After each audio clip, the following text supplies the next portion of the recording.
right? Xiang Beifei had witnessed the battle from over 3,000 years ago, and although he wasn't the one fighting at that time, he could discern its nature. The Evernight Demon King was an exceptionally formidable adversary. For more than 3,000 years, he had been recuperating at the bottom of the underworld, greatly enhancing his cultivation level. It's time to leave. Although my current power is enough to eliminate those 3 10-wing Immortal Realm opponents, it's a bit strenuous dealing with the Evernight Demon King, Daoist Qingyang advised. In the past, Daoist Qingyang was very formidable, capable of defeating the Demon Tentacle King and Evernight Demon King simultaneously. However, now he was merely a remnant life spark, relying on Burning Yang to lend power to Xiang Beifei, not exhibiting his full strength. This power was limited, weakening with each usage, unable to hold out for long. All right, Xiang Beifei didn't hesitate. Yet, just as he spoke, 12 fierce spear lights tore through the void again, striking down with an extremely terrifying momentum. Boom! Boom! Boom! These 12 spears emitted strands of brown aura, swiftly forming a spear formation in the air. Every spot within this array seemed to carry murderous intent, enveloping Xiang Beifei within. This murderous intent nearly destroyed everything within 1,000 miles, including the underworld creatures and Moon God Palace, sealing them tightly. It seems we can't leave now. Xiang Beifei's brow furrowed. Holy Wing Judgment! The Evernight Demon King roared angrily. His figure suddenly vanished, merging into the void, becoming invisible. But this didn't mean he had left, because in Xiang Beifei's perception, the Evernight Demon King had almost become an omnipresent ghostly figure. Swish! As Xiang Beifei was about to move, a spear abruptly appeared under his feet, aiming straight for his chest. He immediately swung woofing, releasing Burning Yang power fiercely attached to the broken sword, instantly cutting off the spear. But just as he swung at the spear, another spear suddenly appeared to his left, piercing towards Xiang Beifei from an extremely tricky angle. Xiang Beifei initially wanted to use the time trace system to return to a previously visited location, like half an hour or directly a day ago to a visited place, allowing for a direct escape. But in duels between experts, space would be sealed. The entire space was trapped by the Holy Wing Judgment Array, rendering spatial abilities ineffective, making it impossible to escape. Holy Wing Judgment wasn't a system ability but composed of the Evernight Demon King's powerful spiritual power, which Xiang Beifei couldn't forcibly break.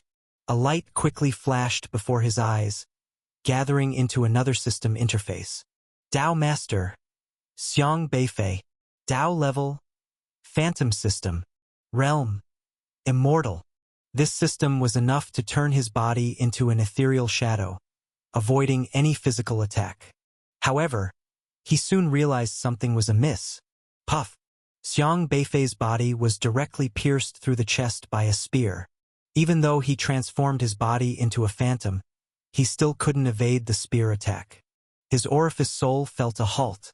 If the heart in his chest was merely pierced, it would be manageable. But this eerie spear actually pierced his orifice soul. If not for noticing the abnormality at the critical moment and forcibly twisting his body, this spear might have directly impaled the heart of his orifice soul. But now, being penetrated by the spear, a sinister and chilling aura seeped through the spear into Xiang Beifei's body, making him feel as though submerged in ice, his spiritual power frozen, unable to be manifested smoothly. My holy wings aren't that easy to evade. The Evernight Demon King saw Xiang Beifei's body turn ethereal and shouted disdainfully. The 12 holy wing spears, refined in the underworld for over 1,000 years, absorbed the power from numerous sacrifices, including desolate beasts and Taoists with various abilities. Naturally, these included those capable of becoming ethereal or turning into air, mist, shadow, sound waves, among other special abilities. If these sacrifices possessed such abilities, they were absorbed by the holy wing spears, meaning any similar evasion tactic was ineffective against them. And Xiang Beifei's phantom ability happened to be one of them. The Eternal Night Demon King had always coveted the human Dao embryo, but unfortunately, despite keeping humans in the Changpan Valley for so long, he still hadn't discovered what the Dao embryo was. However, he knew very well that many desolate beasts and E-tribe cultivators had abilities quite similar to the human Dao embryo. The most unique aspect of the human race was that different people had almost entirely different abilities. Whereas, for other races, whether desolate beasts or E-tribe cultivators, the abilities within a single race were uniform. For the Eternal Night Demon King, regardless of what Xiang Beifei's abilities were, he could almost always find a corresponding ability among the sacrificial offerings. Therefore, the Holy Wing Spear was essentially equipped to completely suppress Xiang Beifei. Xiang Beifei's expression grew increasingly grave. Ever since he seized control over the Huangquan water from the hands of the Eternal Night Demon King, he became aware of the eerie nature of the sacrificial offerings, but he didn't expect the Eternal Night Demon King to use the offerings to cultivate himself to such a degree. As a Taoist body, he could essentially control and mimic the systems of almost all people in Juzhou, meaning he could possess whatever system abilities Juzhou people had. However, these abilities were not exclusive to the people of Juzhou. Many system abilities were similar to those of desolate beasts. The numerous system abilities he knew, those 12 spears that absorbed countless sacrificial offerings also knew. Even better at countering them. It's really this tricky. Xiang Beifei truly didn't expect the Eternal Night Demon King to suppress his system abilities in this manner. Now, utilizing any system ability was almost impossible to resist the destructive power of the 12 spears. This was the first time he had suffered a setback in terms of system abilities. He also understood why the Eternal Night Demon King went to great lengths to have his subordinates travel everywhere collecting sacrificial offerings to present to Huangquan. The Eternal Night Demon King wanted to absorb and master all the abilities in the world. At this moment, the chill within his body surged up through Xiang Beifei's meridians, threatening to freeze his spiritual power.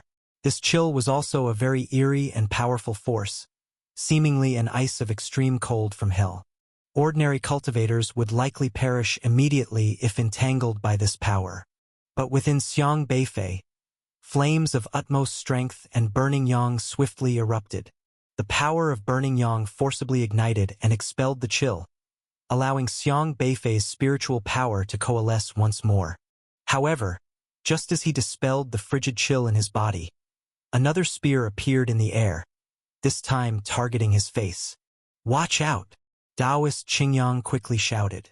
Xiang Beifei calmly watched the spear, as breath soil immediately poured out from his body, shielding the front. Simultaneously, his spiritual power rapidly surged, gathering onto the breath soil. Bang! The spear struck the breath soil, erupting with a huge sound, causing cracks to appear on the breath soil with a crackling noise, and the sharp chill almost tore the breath soil apart. But with a low shout, Xiang Beifei's spiritual power began to spin in a very clever way, gathering onto the breath soil. Buzz! The chill from the spear, guided by Xiang Beifei's spiritual power, started to surge out along the original path. Reversal. The power of the spear sent by the Eternal Night Demon King was directly reversed by Xiang Beifei, and under his powerful spiritual control, the spear began to tremble. Yet quickly, Xiang Beifei was again taken aback. The spear ignored the power of reversal entirely, instead reflecting Xiang Beifei's power back at him. It could be that the Eternal Night Demon King spear had also consumed similar sacrificial offerings possessing reversal abilities, able to replicate Xiang Beifei's powers back to him. Fortunately, this time Xiang Beifei reacted in time, avoiding the spear instead of resisting it head-on. Whoosh! The spear grazed past his ear. But around Xiang Beifei, there were far more than just these two spears. A third, a fourth, spears continuously stabbed at him from different directions, and even the candle dragon's eye was useless at this point, because the spear's positions nearly blocked all his escape routes. Buzz! Xiang Beifei could only use Burning Yang to combat the spear's power. The wrath of Burning Yang was once a powerful method to kill the Eternal Night Demon King, a capability that involved burning one's own Yang energy to attack. This unique attack mode was one that neither desolate beasts nor E-tribe cultivators were capable of.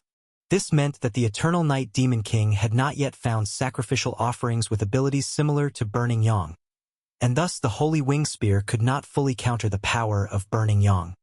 However, at this moment worse news arrived. "Child, my strength can hardly hold on any longer." Taoist Qingyang's life force began to weaken. The life flame of Taoist Qingyang had only just revived in the stone tower, and even at his full strength, it wasn't his complete power. After killing 3 Immortal Realm 10-winged experts, his power was nearly exhausted. Xiang Beifei said in a deep voice, "Master Uncle, how much longer can you hold on?" "It's hard to say, perhaps the time it takes to drink a cup of tea," Taoist Qingyang said seriously. "In Hanxia, the time for a cup of tea is about 15 minutes. Time is pressing." "Understood." Xiang Beifei swiftly contemplated the situation at hand. After Xiang Beifei had slain his kin, the Eternal Night Demon King had no more reservations, and his full strength was terrifying enough to turn the entire vicinity of the Moon God Palace into a wasteland. But now he didn't care how his territory would be destroyed. He only wanted Xiang Beifei dead. Those 12 spears were indeed formidable, able to restrain various powerful abilities. Even Xiang Beifei had to admit it. It could be said that the Eternal Night Demon King had achieved in another way the ability to ignore all system capabilities. Whoosh! Whoosh! The spears once again swept forward, striking at Xiang Beifei. Xiaohe immediately grabbed a brick and moved forward, slapping one of the spears, and the golden array patterns quickly spread from the brick to the spear, preparing to immobilize it. However, spears from all directions soon emerged, surrounding both Xiang Beifei and Xiaohe. Xiaohe shrieked and was struck on the forehead by one spear, flying out. "Xiaohe!" Xiang Beifei cried out urgently. "Woof woof!" Xiaohe touched its forehead angrily as it flew back from afar, indicating it was all right. Although it didn't have much fighting power, its skin was tough, and even being jabbed in the head by the Eternal Night Demon King, it was still lively without losing a single hair. However, this was also the downside of the brick. The speed of the Eternal Night Demon King's attack had already surpassed the spread speed of the brick's array patterns. Before the array patterns could completely immobilize the spear, the opponent could use other spears to counter. So using the brick made it difficult to truly counter this opponent. But Xiang Beifei quickly realized one thing. The 12 spears of the Eternal Night Demon King could only restrain the sacrificial abilities devoured by the river Styx, but there were many abilities that were beyond its power. For example, Taoist Qingyang's Burning Yang's Fury. For example, Taoist Qingda's Wufing Severing Sword. Xiang Beifei relied on the Wufing Severing Sword and the Burning Yang's Fury to barely contend with the spears, as the spears couldn't ignore these abilities. If this was the case, Xiang Beifei suddenly thought of his own constellation's abilities. His constellation was a very unique ability, different from system abilities such as the Candle Dragon Eye, which was above system abilities. Just now Xiaohe had also tried, although the spread speed of the brick couldn't match the attack speed of the Eternal Night Demon King, but the spear clearly couldn't ignore the array patterns on the brick, and even a little spread would not allow the spear to break free. What about the other constellation abilities? Whoosh! Whoosh! While Xiang Beifei was thinking, the spears of the Eternal Night Demon King had once again come to attack, surrounding Xiang Beifei from all directions. "Xiaohe!" Xiang Beifei shouted in a low voice. "Woof!" Xiaohe immediately understood, leaping out and stopping midair. Xiang Beifei stared intently at Xiaohe, focusing all his attention on it. At the same time, the air around Xiang Beifei's body seemed to twist, dragging him and Xiaohe into a barrier, as if only they were left inside this dimension. Whoosh! The spear that attacked Xiang Beifei pierced through his body, as if it had no effect on him. Xiang Beifei's spirit lifted. This time, when the spear entered his body, it didn't give him a chilling sensation. Stand aside. Create a barrier that can forcefully nullify third-party attacks. Xiang Beifei took Xiaohe as the opponent, so other attacks could only stand aside. So it is. Having figured this out, Xiang Beifei felt assured. What is this? The Eternal Night Demon King had clearly not anticipated the sudden appearance of that barrier around Xiang Beifei, and without preparation, he was directly deflected by this barrier. He frowned, as he discovered that his spear couldn't ignore this barrier. This meant that Xiang Beifei's barrier was a capability not present in the sacrifice of the river Styx. So it's a new ability, the Eternal Night Demon King sneered. For 1,000 years, whenever his kin went out to hunt sacrifices, they would bring back various new abilities, thus constantly perfecting their Holy Wing judgment. Now Xiang Beifei had a new ability, and he couldn't wait. As long as he killed Xiang Beifei, there would be a chance to acquire this ability. Break it for me! The Eternal Night Demon King shouted violently, swinging his spear in the air once again, striking down with terrifying force, crashing fiercely into the stand-aside barrier around Xiang Beifei. Crack, crack, crack. This time Xiang Beifei's barrier shattered directly. The stand-aside ability, though very special, could be broken by sheer force as long as someone stronger than Xiang Beifei exerted it.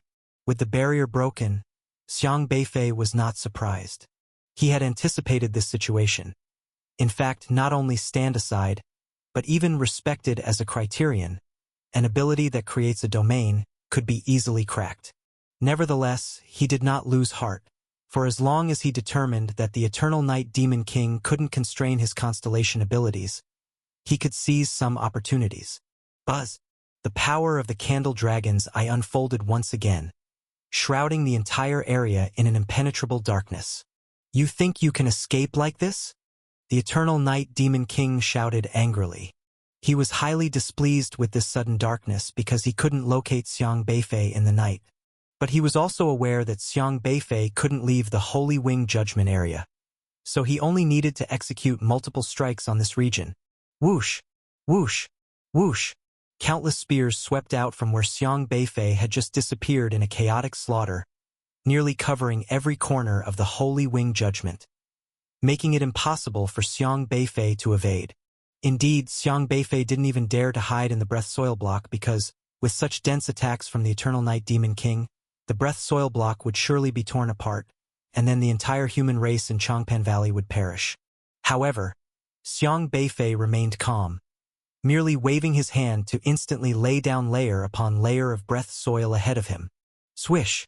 Swish! The breath soil wound around him like layers of defense, tightly enclosing Xiang Beifei. Boom! Boom! Boom! The spears flying around continued to bombard the breath soil, shattering the outer layers of defense. But Xiang Beifei had already covered the surface of the breath soil with the formation patterns from the brick. Moreover, he even applied the heavier than Mount Tai ability onto the breath soil, so that every spear thrust into the breath soil became slightly heavier. Even though it was just a small increment, it was enough for Xiang Beifei to react. Remember, the Candle Dragon's Eye harms both enemies and itself equally. The opponent can't perceive the situation in the dark, and neither can Xiang Beifei. The advantage, however, was that the Eternal Night Demon King couldn't pinpoint his location, preventing targeted attacks, thus dispersing his power, which made things easier for Xiang Beifei. However, Xiang Beifei was keenly aware that he couldn't rely on the Candle Dragon's Eye to remain hidden, as the power of Taoist Qingyang's life seed was about to dissipate. Without the protection of the burning Yang flames, Xiang Beifei on his own strength could not defeat the Eternal Night Demon King. The result would be certain death, so he couldn't afford to delay. Bang!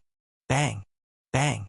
Terrifying waves rampaged, continuously bombarding the entire area.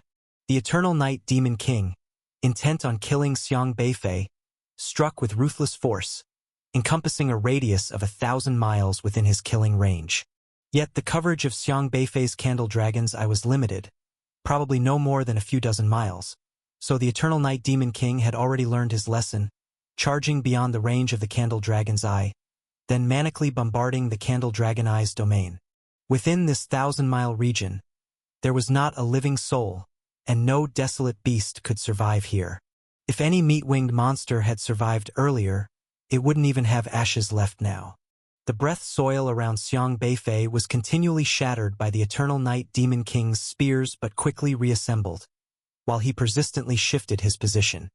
He was not just desperately dodging these attacks but was deducing the Eternal Night Demon King's attack methods with his 12 spears.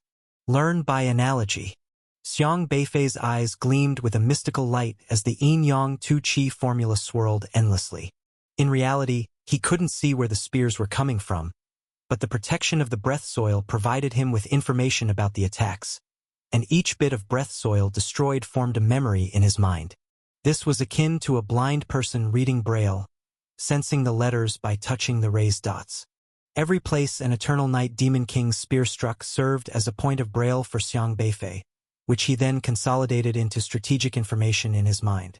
Deduction required time, and without the concealment provided by the Candle Dragon's Eye, Xiang Beifei likely couldn't endure until Taoist Qingyang's power faded. But this alone was still not enough.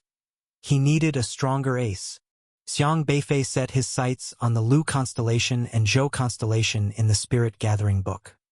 He hadn't yet examined the Lu constellation mainly because he had just stepped into the mid-stage of the heavenly connection, and his strength wasn't stable, planning to check it out later. As for the Zhou constellation, it was a star that could only be unsealed at the late stage of the heavenly connection. He had long since gathered the spiritual power crystals to unseal these two stars, even possessing 3 spiritual power crystals from the immortal realm. I suspect you won't last much longer.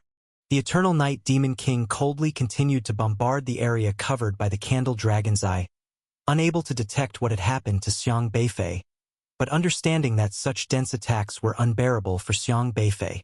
During their brief earlier exchange, he clearly sensed the burning yang flame covering Xiang Beifei gradually weakening.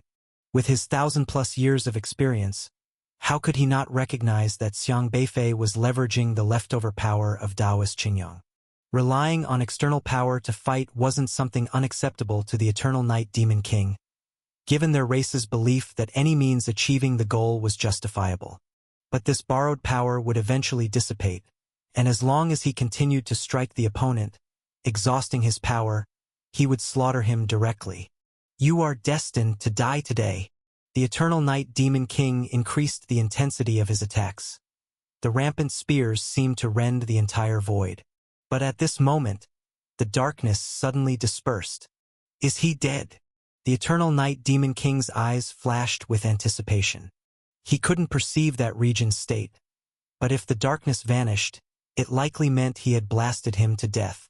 However, the Eternal Night Demon King's gaze turned grim. For in that area, Xiang Beifei was still standing. The breath soil before him was scattered and dust-filled. Yet enigmatically, the breath soil continually shattered and reformed. Under such mighty spear attacks, even stones would be reduced to shuang. But this sand miraculously reformed after being crushed. The Eternal Night Demon King ceased his attack, scrutinizing Xiang Beifei, whose aura had indeed diminished, confirming his earlier suspicions. Since it was certain that Xiang Beifei's strength was limited, the Eternal Night Demon King was no longer in a rush, for even without attacking, delaying would lead to the opponent's inevitable demise. Are you surrendering to fate? In the darkness, he couldn't precisely locate Xiang Beifei, but without it, this was his arena.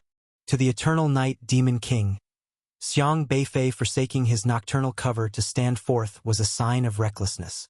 Xiang Beifei gave no reply, as the breath soil around him gradually coalesced and then vanished. He then stepped forward. Buzz! His right foot touched the void like stepping on water, creating ripples of black in the void beneath him, akin to a pool of ink, dark and pure. He then took a second step forward. Buzz! This time his left foot also created a ripple in the void, but unlike before, this ripple was white, stark and contrasting with the black ripple beneath his other foot. The Eternal Night Demon King frowned. For some reason, seeing the two black and white ripples under Xiang Beifei's feet gave him a sense that something was amiss. But he quickly regained his composure. As he saw it, Xiang Beifei was merely making a final stand. Yet, Xiang Beifei continued advancing towards him through the air, the black and white ripples crisscrossing, flickering, profoundly mysterious. The Eternal Night Demon King was initially a kilometer distant from Xiang Beifei, but after taking just 5 steps, Xiang Beifei closed the gap to a mere 20 meters. This unnerving advance put the Eternal Night Demon King on edge, for he sensed something unusual. In his holy wing judgment, no one could traverse space. They could only move through physical means. Yet, Xiang Beifei's every step seemed to ignore spatial constraints. How was this possible? The Eternal Night Demon King couldn't fathom how Xiang Beifei was accomplishing this. Xiang Beifei's movement astonished the Eternal Night Demon King more and more. From the brief exchange just now, many of the abilities Xiang Beifei displayed could not be restrained by the 12-winged spear, and this current ability also seems to be one of them. However, the Eternal Night Demon King was not afraid but delighted, because this meant that his 12-winged spear would receive unprecedented enhancement. The more abilities Xiang Beifei displayed, the more abilities he could devour after killing Xiang Beifei. At this moment, Xiang Beifei was already stepping towards him with every step he took, as if leisurely strolling, each step causing 2 ripples, one black and one white, his imposing manner becoming more refined and restrained. Although the burning yang flames were slightly weaker than before, he seemed to have no retreat, let alone fear, instead taking the initiative to attack. Can't wait to die? Can you? Then I'll certainly satisfy you. Seeing Xiang Beifei still daring to come towards him, the Eternal Night Demon King sneered coldly, suddenly waving his hand, with a powerful ochre light bursting violently from his body, illuminating the entire sky, making the world appear yellowed, like a yellow cloth. Amidst this light, sharp spears were shuttling everywhere, whizzing around, creating various afterimages in the air, surrounding Xiang Beifei. Die for me! Boom! 12 holy wing spears burst from different directions around Xiang Beifei, stirring a terrifying airflow, almost sealing off all his escape routes. The Eternal Night Demon King had no intention of showing mercy. Since Xiang Beifei dared to step out of the night, he would seize the opportunity to extinguish him directly. Otherwise, if he slipped back into the night, it would become extremely troublesome again. But Xiang Beifei was not flustered. His expression remained calm. He didn't even use the Candle Dragon Eye again, as it was meaningless now. Taoist Qingyang's power wouldn't last much longer, and he had no time to waste. Buzz! 2 ripples, one black and one white, under Xiang Beifei's feet suddenly began to rotate slowly, like the Tai Chi Yin and Yang fish, leisurely chasing each other at his feet, appearing harmonious yet joyful. As the Tai Chi Yin and Yang fish pursued, golden array patterns gradually manifested from it, slowly forming a special 8 trigrams array. And Xiang Beifei stood right in the middle of the 8 trigrams array. Boom! 2 spears came hurtling one after the other from the direction of his forehead, moving at the fastest speed. To dodge the one at the front, he must move to the left, but even moving an inch would mean the spear from the left would pierce through him. And if he moved to the right, 2 more spears awaited him there. Above and below, left and right, virtually sealing off any angle for Xiang Beifei to dodge. If he moved even a bit, he would face the attacks of the Holy Wing Spears. The Eternal Night Demon King considered everything. He even knew that Xiang Beifei could create a special stand-aside barrier to avoid the spears, so he strengthened each spear this time. If Xiang Beifei deployed the barrier again, it would be forcibly shattered by the spears. Swish! Swish! Swish! The spears attacked fiercely and relentlessly, reaching Xiang Beifei's side in an instant. And at this moment Xiang Beifei moved. He lightly tilted his body to the left, instantly dodging the spear in front, and as the spear on the left was about to pierce him, it seemed as if he had anticipated it, stepping back a pace, spinning his body 2 3/10 of an inch, no more, no less. The spear on the left brushed past the hem of his clothing. Then he subtly angled his body another 1 1/10 inches, letting the 2 spears blocking his retreat below graze past his hair tips. Whoosh! Whoosh! Whoosh! Spears interweaved endlessly, densely shuttling back and forth, aiming to put Xiang Beifei to death. But Xiang Beifei, within these nearly impenetrable holy wing spears, was like an agile swimming dragon, effortlessly avoiding all the spears. The spear nearest to him only managed to slice through one strand of his hair. Nothing more. Yet, Xiang Beifei continued to approach the Eternal Night Demon King. What's going on? The Eternal Night Demon King was shocked. Xiang Beifei's skills exceeded his imagination. In the eyes of the Eternal Night Demon King, Xiang Beifei seemed to have calculated the position of every spear's appearance, finding flaws in such dense attacks. But the problem was, even the Eternal Night Demon King himself couldn't avoid the spear attacks so smoothly. How did this guy manage it? As Xiang Beifei got closer, the Eternal Night Demon King grew increasingly uneasy.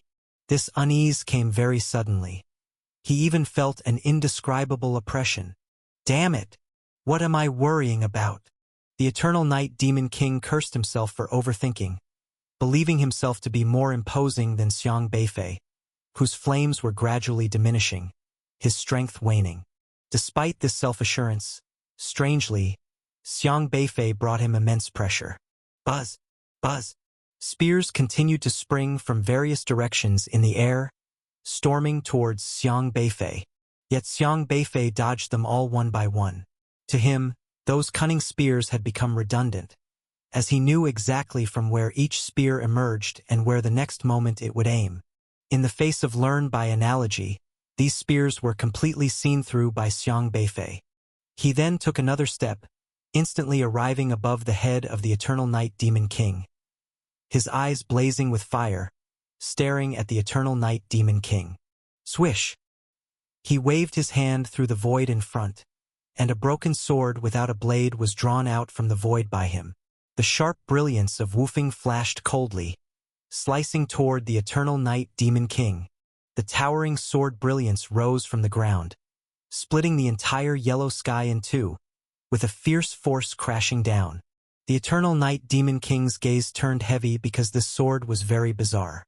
He couldn't pinpoint what was strange about it, yet it made him uneasy. But the Eternal Night Demon King did not hesitate. His figure flickered, still disappearing into the yellow light, as if merging into this world. However, the Wufeng's blade moved straight ahead relentlessly, as if it anticipated where the body of the Eternal Night Demon King was. He just sliced once, crack. The vast yellow world was torn apart, and the Eternal Night Demon King let out an angry and startled roar, as he was forced to retreat embarrassingly from under the Wufeng's blade. How could you find my location? The Eternal Night Demon King was utterly astonished. However, Xiang Beifei didn't speak a word, not even bothering to explain, because he was in a hurry. Swish! After the Wufeng's blade forced the Eternal Night Demon King out of the void, the broken sword disappeared from Xiang Beifei's hand. He then stepped forward again, enigmatic array patterns unfurling beneath his feet, and in an instant, he had appeared behind the Eternal Night Demon King. He reversed his hand, and with a turn in the void, a golden array pattern rippled out in the air, the Wufeng broken sword being drawn out once more, its edge fierce, rising from the ground, and slashed at the Eternal Night Demon King from another direction. The Eternal Night Demon King's pupils contracted. The onslaught of this sword brilliance was so fast that he almost couldn't react. One must know that when ordinary people wield swordsmanship, even if relying on strong sword brilliance, when making a strike with the sword edge forward, there would be a buffer process of lifting the hand and adjusting the angle before making the second strike. This process might be very brief, able to swing several swords in less than one breath. But as long as the opponent is of equal strength, they could utilize this brief interval to think of ways to counter the coming sword moves. However, Xiang Beifei's strikes had no buffering process at all. His sword seemed to merge into the void, moving with the heart, following the person, able to strike quickly from any angle, completely skipping this buffering process. This means that an attack with no interval between moves wouldn't give the Eternal Night Demon King a chance to react. Bang! The Eternal Night Demon King didn't have time to react, directly being slashed on the forehead by Xiang Beifei's sword. Crack! The horn on top of his head was directly chopped off, turning into flying ash in the air. The Eternal Night Demon King was both shocked and furious. His horns were very exquisite, emitting a white brilliance, encircled with rings of white light, symbols of royal identity and status. But he never expected his horns to be cut off by Xiang Beifei with one sword. Human livestock, I'll make you pay. The Eternal Night Demon King roared in continuous fury, touching his broken horns. But Xiang Beifei still didn't give the Eternal Night Demon King a breather. After slashing down the second sword from above, in just an instant, the third sword appeared from below the Eternal Night Demon King, its speed reaching the extreme. Poochie. This time, the Eternal Night Demon King's left arm was directly severed. Ah! The Eternal Night Demon King uttered a miserable cry. This sword was not just about slicing through his flesh. Just like his spears could attack the opponent's orifice soul, Xiang Beifei's woofing also ignored the Eternal Night Demon King's spiritual power, slashing onto the opponent's orifice soul. The woofing broken sword is a very special divine artifact, coming from Xiang Beifei's grandfather's hand. Although the sword blade is already broken, the grandfather once told Xiang Beifei that the woofing broken sword could ignore spiritual power, meaning it couldn't be blocked by spiritual power. It could only be blocked using the most ordinary twigs, stones, or water. Of course, the Eternal Night Demon King's spear, having been tempered in the Yellow Spring for too long, swallowed many Dao embryo abilities, also falls under a very bizarre category that can withstand woofing's sword brilliance. However, Xiang Beifei was very aware of this, so he didn't use woofing to collide head-on with the spear, as doing so would only waste his already limited power, but instead directly attacked the Eternal Night Demon King's body. Swish! Xiang Beifei flipped and turned. The sword brilliance swept out horizontally from behind the Eternal Night Demon King, without any predictability. You deserve to die. The Eternal Night Demon King, after losing an arm, quickly summoned back all the spears, surrounding him in every direction. When Xiang Beifei's sword gleam suddenly flashed, his spears immediately rose to meet it from above. Yet the woofing sword gleam vanished mid-air. Xiang Beifei stepped once more, treading on the 8 trigrams array, reappearing at another position.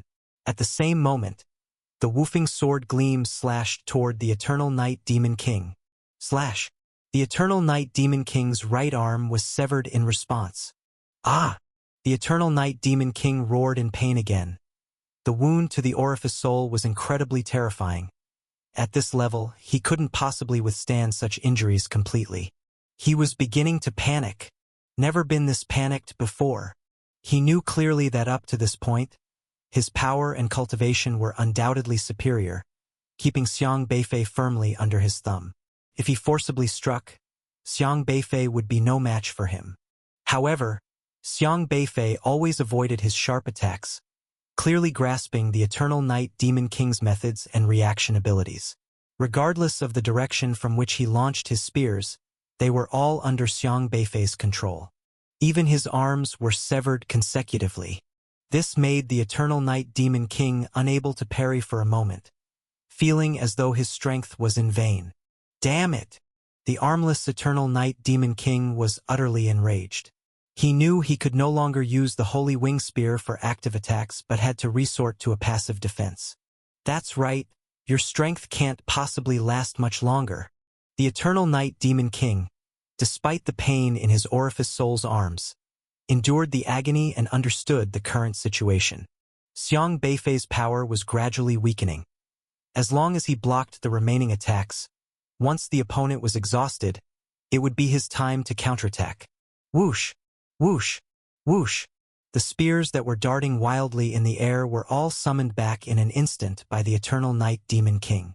The 12 spears reverted to 12 iron-like wings, attaching to his back. Afterward, these 12 unsightly yellow wings began to regrow white feathers, and the wings became pure and flawless again. They quickly expanded, folding like petals, enveloping the Eternal Night Demon King layer by layer, protecting himself. The protection of the Holy Wings. For the Eternal Night Demon King, without the Yellow Spring water, his wings were his greatest reliance and the most indestructible existence in the world. Since Xiang Beifei had been avoiding the sharpness of the wings to attack the main body, the Eternal Night Demon King chose to use the powerful defense of his wings to shield himself. With this, even if Xiang Beifei with the woofing sword didn't want a direct confrontation, he would have to. To harm him, he must attack the wings directly, breaking through their defense first. And the Eternal Night Demon King knew clearly that Xiang Beifei didn't have much strength left to break through the defense. Buzz! When the Eternal Night Demon King folded his 12 wings, the woofing sword gleam in Xiang Beifei's hand also vanished, not touching the sturdy wings. The power of Taoist Qingyang was dwindling, and he had to maximize his limited power. If all you do is passive defense, then it's much easier. Xiang Beifei's eyes blazed, waiting for this very moment. Woof woof! Xiaohe had already shot out, landing on the white wings, tapping the brick under its paw with a thud-thud. Buzz! Golden array runes swiftly spread from the brick to the wings of the Eternal Night Demon King, immobilizing his entire body through the gaps. At the beginning, when dealing with the Eternal Night Demon King, Xiaohe had no means to immobilize the spears due to their speed surpassing that of the brick's runes. But now it's different. The Eternal Night Demon King, unaware of the brick's power, opted for passive defense to exhaust Xiang Beifei's Burning Yang power, inadvertently allowing Xiaohe to completely immobilize him with the brick. Wait, what is this thing? The Eternal Night Demon King sensed an anomaly on his body, realized, and attempted to break free, but it was too late. This time, the Eternal Night Demon King was entirely enveloped by golden array runes, turned into a meatball, unable to move. The Eternal Night Demon King did not expect this. He possessed powerful cultivation, but he completely underestimated this young man of the human race, even disregarding Xiang Beifei's capabilities entirely. This resulted in the Eternal Night Demon King suffering a great loss, subdued by a brick, especially since the binding ability of this brick was extremely peculiar. The Eternal Night Demon King was tightly restrained. Damn! What on earth is this thing? The Eternal Night Demon King frantically activated the cultivation within his body, battling against the array patterns wrapping him. The binding golden array pattern began to tremble, seemingly about to be broken. The strength of the golden array pattern corresponded with Xiang Beifei's power. Once Xiang Beifei falls back to the heavenly connection realm, it would mean the Eternal Night Demon King had enough strength to break free from the golden array pattern's binding. Thus, Xiang Beifei hesitated not a bit, concentrating all his power on the woofing sword and then slashing with full force at the wing joint of the Eternal Night Demon King. At the same time, the power of return to the original state was also enhanced to the immortal realm, attaching to the sword's gleam. Shush! Return to the original state mingled with Taoist Qingyang's Burning Yang, continuously invaded the wing joint, and with the power of Burning Yang, the Eternal Night Demon King's wing joint could resist no longer, allowing return to the original state to pierce through. Crack! Crack! The wing joint began to loosen, as if forcibly removed, returning to the state of a few seconds before, causing the white holy wings of the Eternal Night Demon King to fall off. With a wave of his hand, Xiang Beifei opened layer upon layer of wings, revealing the tightly wrapped body of the Eternal Night Demon King within the golden array pattern. The Eternal Night Demon King was taken aback. His wings, they had fallen off. How is this possible? How could this be possible? The Eternal Night Demon King was enormously shocked, clearly sensing that his wings had fallen off once again. Yet he couldn't comprehend why, as only he should be able to control his wings. But why could this inferior human livestock pry his wing joint apart? Xiang Beifei, still shimmering with extremely rigid yang flames, stood in front of the Eternal Night Demon King, gazing at him. The Eternal Night Demon King shuddered, sensing another presence within Xiang Beifei. It's him. It's Taoist Qingyang. The Eternal Night Demon King, like a lamb to the slaughter, began to fear. This time you will not survive. Taoist Qingyang's sonorous voice echoed in the ears of the Eternal Night Demon King. Burning Yang. Extremely rigid yang flames instantly appeared on Xiang Beifei's sword, slashing down on the Eternal Night Demon King's head. No! The Eternal Night Demon King screamed miserably, recalling the fear from over 3,000 years of being dominated by Taoist Qingyang's Burning Yang. At the peak time of Taoist Qingyang, a single Burning Yang directly wiped him out. He had no power to resist.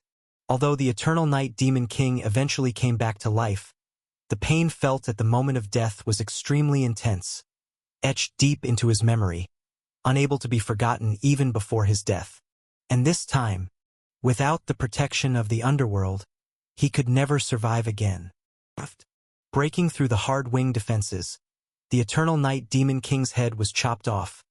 A large head rolled in midair, spraying yellow blood, then rolled to Xiang Beifei's feet, stomped by him. The terrifying head had eyes wide open, filled with unwillingness and fear, and even a bit of confusion, still unable to understand why, despite being stronger than Xiang Beifei, even stronger than the then flame-seed Taoist Qingyang. But somehow his head was so strangely chopped off. It was even cut on his orifice soul. Why? Who are you really? The lips on the Eternal Night Demon King's head moved, asking his last question. He couldn't understand why the then more powerful Taoist Qingyang didn't completely kill him, but he fell into the hands of a nameless human race young man. The most important thing is, he had no data on this person, not one bit of understanding. You don't need to die knowing too much. Xiang Beifei disliked explaining to the dead. He waved his hand, grabbing both the body and head of the Eternal Night Demon King. Black and white flames condensed into spiritual power, incinerating the Eternal Night Demon King. Buzz! The Eternal Night Demon King was directly burned into a powerful spiritual power crystal. The Eternal Night Demon King of the Immortal Realm fell. The entire world fell into silence. The area within 1,000 miles of the Moon God Palace was utterly devastated. The land pockmarked, the abysses emptied, the underworld water source gone, annihilated completely. The Eternal Night Demon King fought with full force. Xiang Beifei likewise gave his all to confront. The clash of Immortal Realm power was terrifying in its destructive capability. No living being survived within 1,000 miles. Finally resolved him. The burning yang on Taoist Qingyang's body gradually receded from Xiang Beifei, shrinking back into a cluster of insignificant flames, no longer holding the towering momentum. Child, you did well, thank you. His voice was filled with fatigue, yet also gratitude. Millennia-old grievances finally could come to an end here. Failing to kill the Eternal Night Demon King back then allowed him to rear the humans of Changpan Valley for over 3,000 years. Millions, even tens of millions of innocent lives were unjustly lost, now finally able to rest in peace. Taoist Qingyang never thought the one to kill the Eternal Night Demon King would be Xiang Beifei. Xiang Beifei did not speak. His face turned very pale, and after a moment, he spat out a mouthful of blood. Splurt! His entire body slumped, falling from the sky. A-woo! Era hurriedly dashed out. A piece of wood sprouted branches and leaves, forming a treehouse to catch Xiang Beifei. Beifei! Taoist Qingyang's life spark descended, floating next to Xiang Beifei, anxiously probing his condition. You're severely injured. Bearing the power of the Immortal Realm is too burdensome for you. Taoist Qingyang's tone was very grave. Xiang Beifei looked completely exhausted, not even having the strength to respond. With the body and orifice soul of the Heavenly Connection stage, bearing the power of the Immortal Realm, and fighting against a millennia-old monster, had nearly drained all his energy. Without that power, his current orifice soul and body began to suffer a backlash. He didn't even have the strength to perform the return to the original state, to heal himself. No, he can't be in trouble. Taoist Qingyang started to panic, immediately wanting to give Xiang Beifei all his remaining power. Even if it meant extinguishing his life spark completely, he would not hesitate. But just at that moment, a black and white stream of gas suddenly emerged from Xiang Beifei. These two streams were extremely pure, resembling black and white glutinous rice balls, chasing each other before merging into Xiang Beifei's body. Soon, Xiang Beifei's breath gradually stabilized, his complexion improved, and his face began to show some color. Ha! Taoist Qingyang looked at Xiang Beifei in surprise. Ordinary Heavenly Connection stage cultivators, if they forcibly borrowed the power of the Immortal Realm, their orifice soul and body would likely have collapsed and perished. But Xiang Beifei seemed to have adjusted swiftly. What cultivation technique is this child practicing? Some kind of chaotic yin and yang? Taoist Qingyang pondered, watching the black and white gases swirl. His guess was correct. Chaos Yin-Yang formula. This was the cultivation technique Xiang Beifei had been practicing from the beginning, derived from the Spirit Gathering book, always relying on this Yin-Yang Tu Qi to make his spiritual power distinct from others. It's akin to when others originally transformed their orifices. They cultivated several orifice perceptions, but he only had two, making him seem out of place. However, it was also the Chaos Yin-Yang formula that made his power significantly higher than others at the same level. Taoist Qingyang understood some of it, so he remained silent, not wanting to disturb, instead quietly returning to the stone tower, floating within, guarding against unforeseen events. Xiaohe and Era immediately gathered various protective measures around, guarding against stray meat-winged monsters causing havoc. Xiang Beifei continuously cultivated like this for 10 days. Then, when the sunlight from the Moon God Palace once again shone upon him, he opened his eyes, the bright pupils reflecting a hint of dawn. His aura had become much more substantial. "You're awake." An old, weary voice came from inside the stone tower. Even within the tower, Taoist Qingyang had been continually monitoring Xiang Beifei's situation, afraid something might happen to this child. Fortunately, as a Taoist body, Xiang Beifei's recovery ability was remarkably strong. This is a highly talented child. Much better. Thank you for worrying, Granduncle Master.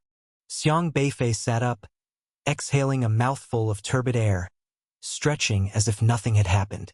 Only then did Taoist Qingyang feel at ease. That's good. If something had happened, I wouldn't know how to explain it to your grandfather, Taoist Qingyang said kindly. Xiang Beifei chuckled and asked, Granduncle Master, how are you currently?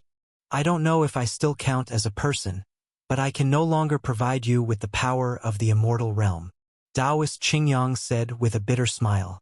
This was originally a wisp of life spark he condensed with his entire cultivation 3,000 years ago, waiting for Xiang Beifei. When Xiang Beifei went back to change the situation, this spark was supposed to dissipate.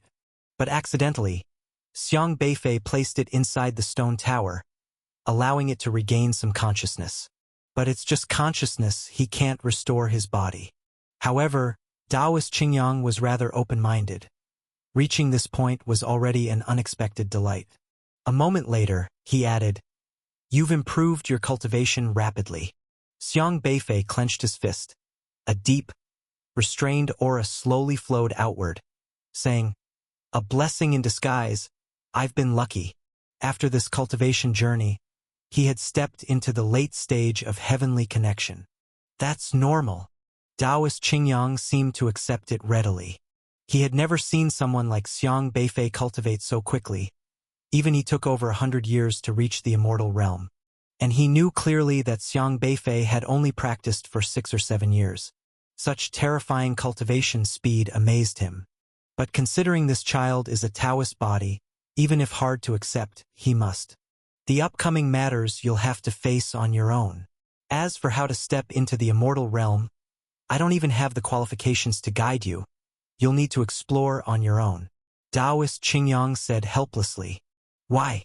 Doesn't Granduncle Master have experience in this? Xiang Beifei asked. The heavenly connection stage is about cultivating your Tao embryo to a certain level, connecting with the heavenly Tao. The immortal realm, however, is about fully mastering this heavenly Tao's power, cultivating this heavenly Tao to its utmost limit. But you, Taoist Qingyang paused, his life spark flickering slightly, then continued, I can't determine how you, as a Taoist body, should proceed. He had only seen one Taoist body before and had no experience, unable to offer assistance. Xiang Beifei thoughtfully stroked his chin. This is indeed a problem. He is supposed to master many heavenly Tao, but does he really have to cultivate all of them to the utmost? That would be too arduous. Grandfather once told him in Mao Ho 3,000 Great Taos, choose one to follow. Every system awakened by the people of Zhuzhou is one of the 3,000 Great Taos, and they all cultivate according to their awakened Tao embryo. As a Taoist body, Xiang Beifei can master all systems, familiar with all Taos, which means he can command the 3,000 Great Taos. But this 3,000 doesn't literally mean 3,000 das, but rather a general reference. 1 creates 2, 2 creates 3, 3 creates all things. In other words, 3,000 great das refers to infinite das. This is quite troublesome. Be careful in the future. I can't help you anymore. You must settle the humans from Changpan Valley well. Taoist Qingyang's voice gradually became weaker. The flame slowly dimmed, wavering, almost about to extinguish. But fortunately, it still flickered, seeming to go into slumber. Xiang Beifei sighed with relief. He didn't know how to handle this flame, and, to this day, he didn't understand the purpose of the stone tower. However, there's still one thing he needs to figure out. What exactly are these two things? Xiang Beifei held the Spirit Gathering book, looking at Lu Constellation and Zhou Constellation. Lu Constellation, Domain Talisman. Like the Stone Tower and other constellations, Lu Constellation had only a very simple name without any explanation. The Domain Talisman from the Spirit Gathering book of Lu Constellation was just a small sword 3 inches long, looking very crude. If one had to describe it, it looked more like someone idly took a rock and tried to shape it into a sword, but stopped halfway, declaring it finished. As for the so-called Domain Talisman, Xiang Beifei didn't find anything special about it during activation, nor could spiritual power trigger it. Thus he had not paid it much attention. However, he discovered the capability of Zhou Constellation. Zhou Constellation, Yin and Yang source energy. This constellation also lacked detailed explanation, something that could only be unsealed in the late heavenly connection. Yin and Yang source energy were 2 clusters of light, one black and one white, looking like 2 glutinous rice balls, chasing and winding around each other.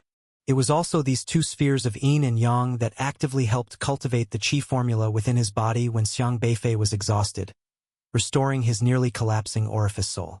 When Xiang Beifei activated this constellation, he infused spiritual power in. They were much more tangible than the Domain Talisman. Upon contact with Xiang Beifei's spiritual power, they integrated into his body.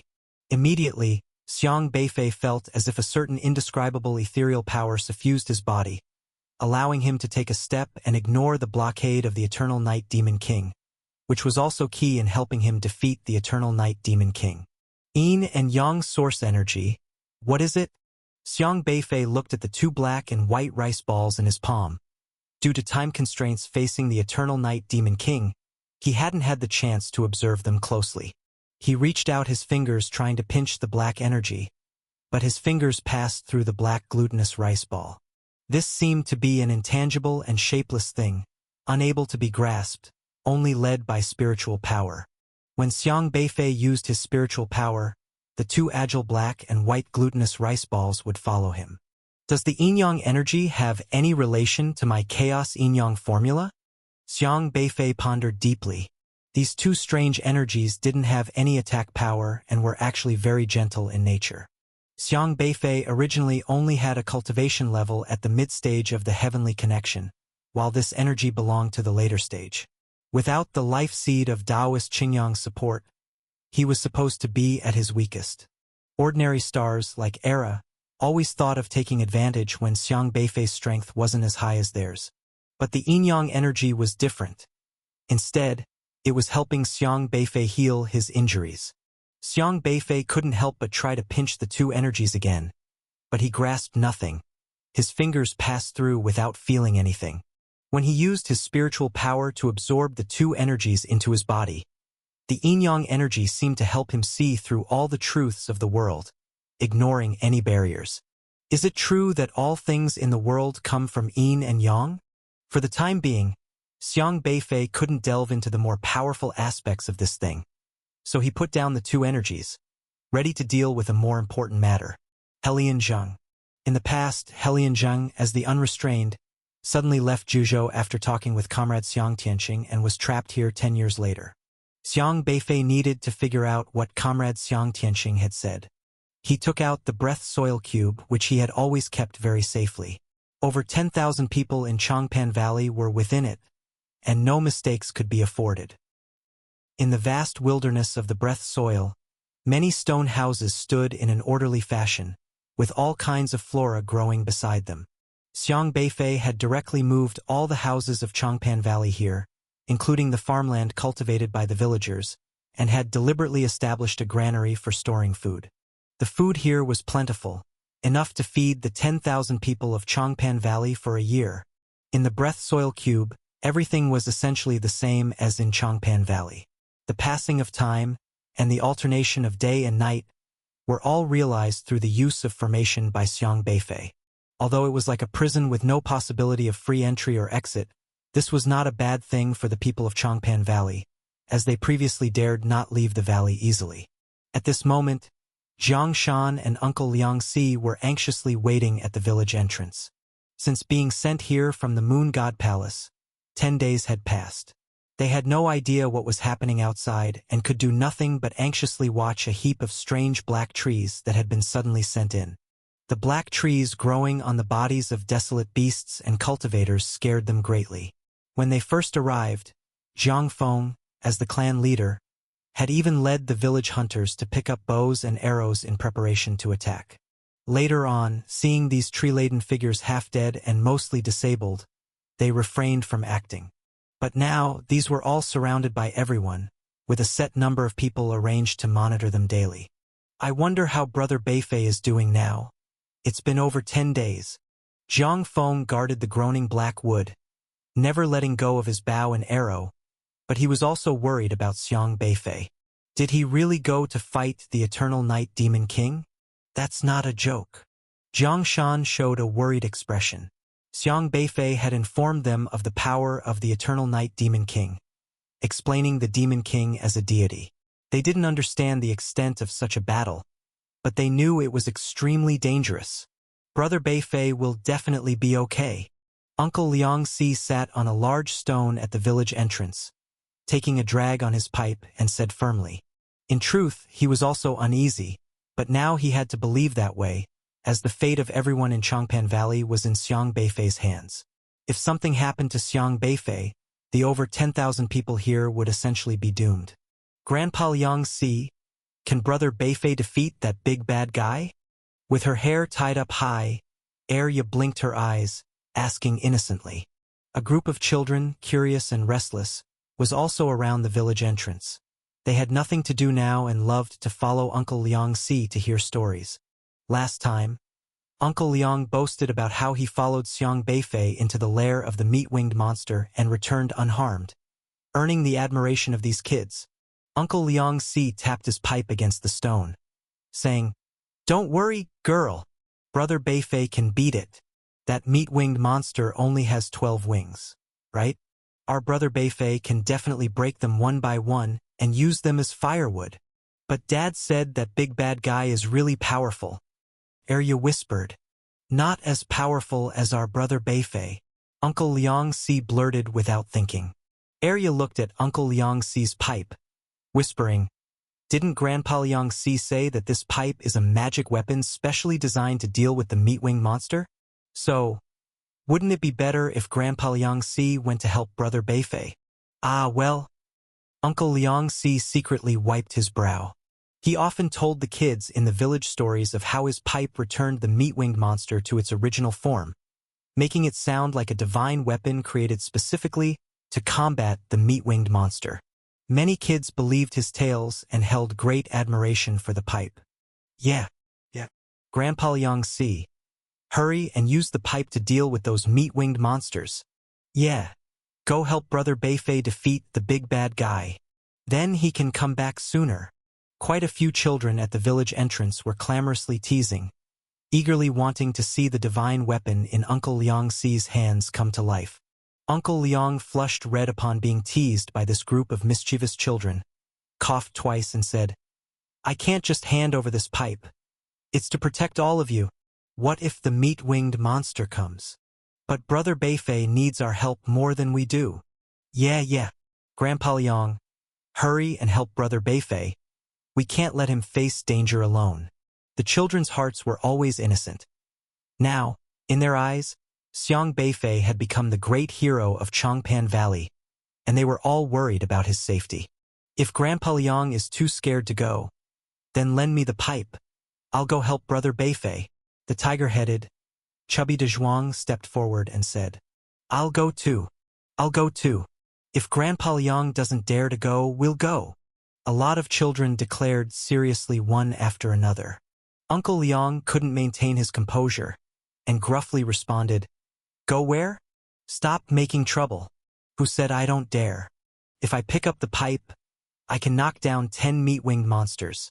I'm telling you, Grandpa Liang is lying. You've been smoking here for 10 days and haven't gone to knock down any meat-winged monster. You're definitely bluffing. De Zhuang said. Uncle Liang became more and more flustered by the children's teasing. This group of little brats is getting harder to fool. But fortunately, at this time, a figure descended from the sky. I'm back, Xiang Beifei said with a slight smile. Ah, it's Brother Beifei. Brother Beifei is back. A group of children immediately swarmed over, gathering around Xiang Beifei and shouting excitedly. Their eyes filled with admiration. Uncle Liang and Jiang Shan also let out a big sigh of relief when they saw Xiang Beifei return. Brother Beifei, Grandpa Liang said you went to deal with the big meat-winged monster. How did it go? Did you defeat that meat-winged monster king? Yeah. We asked Grandpa Liang to take the divine weapon and help you, but he kept refusing. De Zhuang and Arya said with a humph. Divine weapon? Xiang Beifei was a bit puzzled. It's the pipe in Grandpa Liang's hand. He always told us that it's the divine weapon for knocking down meat-winged monsters. Brother Beifei, do you think Grandpa Liang might be bluffing? Arya asked with her hands on her hips. While she spoke, the 2 ponytails on her head bobbed back and forth, looking very cute. Uncle Liang was feeling guilty from the children's words and couldn't help but glare at them. Xiang Beifei chuckled silently. He probably understood what was going on. Back then, when Uncle Liang used the pipe to knock the meat-winged monster from the sacred moon god into a monster, it was with his own help, and it seems Uncle Liang used it to scare the children. Xiang Beifei squatted down, touched Arya's cheek, and said, Uncle Liang isn't bluffing. He does have the ability to deal with meat-winged monsters. Not just him, even you, as long as you train well, have the power to deal with meat-winged monsters. Ah, so it's true. Grandpa Liang wasn't lying, De Zhuang exclaimed, looking at the pipe in Uncle Liang's hand in amazement. Uncle Liang's face lit up with joy, and he proudly raised his head, saying, Of course, I told you it was true. How could I lie to you? This pipe is specifically meant to counter the meat-winged monsters. After speaking, he gratefully glanced at Xiang Beifei, glad that he gave him an out. By the way, are you okay? It's been 10 days. Did you fight with the Demon King for 10 days and nights? Uncle Liang asked. Not that exaggerated, but rest assured, the Eternal Night Demon King has been slain by me. You don't have to worry about becoming someone's cocoon anymore, Xiang Beifei said. Wow! Brother Beifei is amazing, Arya and the other children said with faces full of awe. The other adults also visibly relaxed their expressions. This was undoubtedly the best news they had heard in recent days. As long as the meat-winged monster was dealt with, there would be no need to worry about being harmed by those hypocritically righteous yet evil creatures anymore. By the way, Xiao Xiang, what's with those creatures parasitized by trees? Jiang Shan asked. They are victims too. Don't worry, they won't harm anyone, Xiang Beifei explained. That's good. Jiang Feng nodded slightly. Xiang Beifei's gaze swept around and landed on the barely alive Helian Zheng. Helian Zheng had been tortured terribly and was completely unrecognizable. Even Jiang Feng and the others didn't recognize him. You all go rest first. You've worked hard these past few days. I'll handle this here. Xiang Beifei needed to speak with Helian Zheng alone. All right, if you need anything, just call out. After Uncle Liang finished speaking, he lightly tapped De Zhuang's head with his pipe and laughed. Off we go, little one. If you don't listen, I'll knock some sense into you. De Zhuang quickly covered his head and said in horror, Grandpa Liang, see, don't use the divine weapon on my head. If I see anyone misbehaving, I'll knock them into a winter melon. Uncle Liang held his pipe with considerable swagger and said again, By the way, who was it just now who questioned me? No one. No one would dare question you. That's not right. I clearly heard someone say I was lying. Not me, not me. Run. De Zhuang yelled while holding his head and ran towards the village. Other children also scattered with shouts.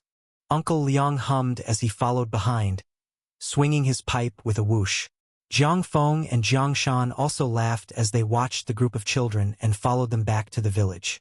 After everyone left, Xiang Beifei finally focused his attention on the tortured Helian Zheng, his brow furrowing slightly.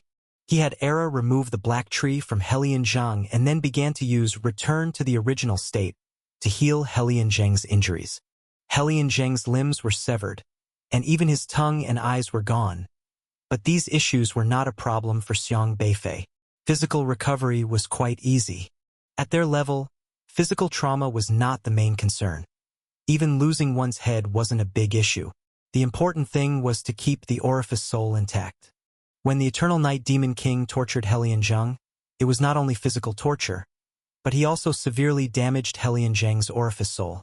So Xiang Beifei's primary concern was to heal the injuries to the orifice soul. The orifice soul, unlike the body, requires a process, and Xiang Beifei would need to spend time. Who on earth is he? Although Helian Zheng had been tortured beyond recognition, his hearing was still intact. Since 10 days ago when he suddenly heard this strange young man's voice, he had been taken away from the hellish Hell Island to this place. He was unsure what happened in the Hell Island after this young man appeared, but since he was guarded by the humans of Changpan Valley, he had overheard bits of information from Jiang Feng and the others. Only then did he understand what this young man respected by everyone in Changpan Valley was called. Xiao Xiang? Why does this name sound so strange? Is it a nickname? Or is it related to some elephant-like characteristics of a E-Trib cultivator? Helian Zheng never figured it out. However, the people in Changpan Valley never mentioned the real name of this young man, affectionately referring to him as Xiao Xiang. And they spoke with a complete trust in this Xiao Xiang, treating him as one of their own tribe. Helian Zheng felt very puzzled. But later, he realized from Uncle Liang and others' few words that this Xiao Xiang was a human and not a E-Tribe cultivator, and furthermore, he was a cultivator powerful enough to kill the Moon God race. But how could Changpan Valley humans possibly have such a powerful person? Helian Zheng wanted to gather more information about this person, but Jiang Feng and Jiang Shan were very cautious, always stopping at critical points, indicating some undefined presence here, avoiding further discussion. So Helian Zheng's information was incomplete, and he didn't even know where Xiao Xiang came from. How will he treat me? Helian Zheng felt very uneasy. He had been tortured for 10 years, having long lost hope in life, but unexpectedly, someone had rescued him. Yet, he did not relax his vigilance, because he didn't know this person. What if the person's ultimate intention in saving the human race was the same as the Moon God races, coveting the potential of the human race? 10 years ago, when he stepped into the endless wilderness, he encountered many strange E-Tribe cultivators and knew many races were not trustworthy.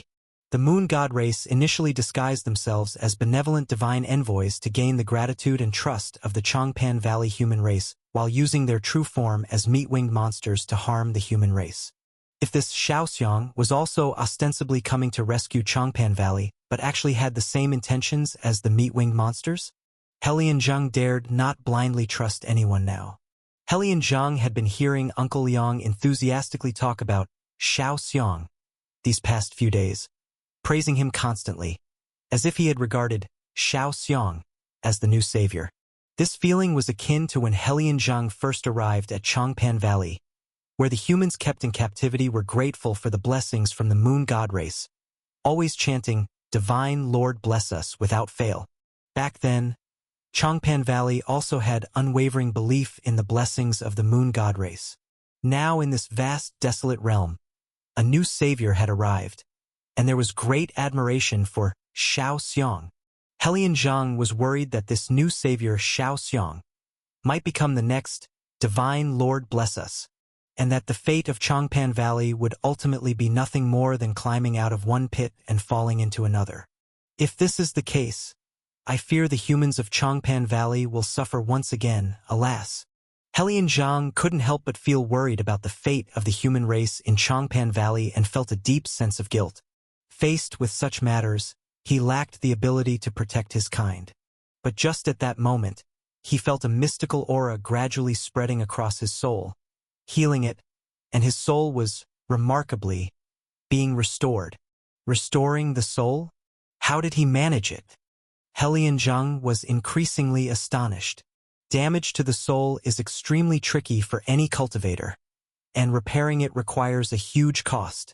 Helian Zhang had previously calculated using the system that such injury would exhaust all his system value and still wouldn't be enough for repairs. The Eternal Night Demon King, a master of the immortal realm, had left wounds in his orifice soul during torture that were akin to a bottomless pit, seemingly impossible for him to recover in his lifetime. Yet against all expectations, Xiao Xiong actually had the ability to help him? But why would he want to help me? Helian Zhang pondered more and more without understanding.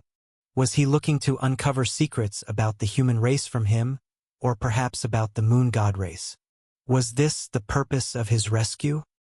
A tumult of thoughts swirled in Helian Zhang's mind. He felt he might be subdued the moment his orifice soul recovered. Gradually, the gouged wounds in his orifice soul filled in, chopped off limbs, dug out eyes, cut tongue. The orifice soul was fully restored, and at that moment, his orifice soul was forcibly placed into a complete body, and gradually, he discovered he seemed able to control this body, and he felt entirely renewed. He had recovered. There should be no issue now. Xiang Beifei seemed fairly satisfied with his revert to simplicity. Treating Helian Zhang took him 2 whole hours, quite painstaking, but successful, which was fantastic.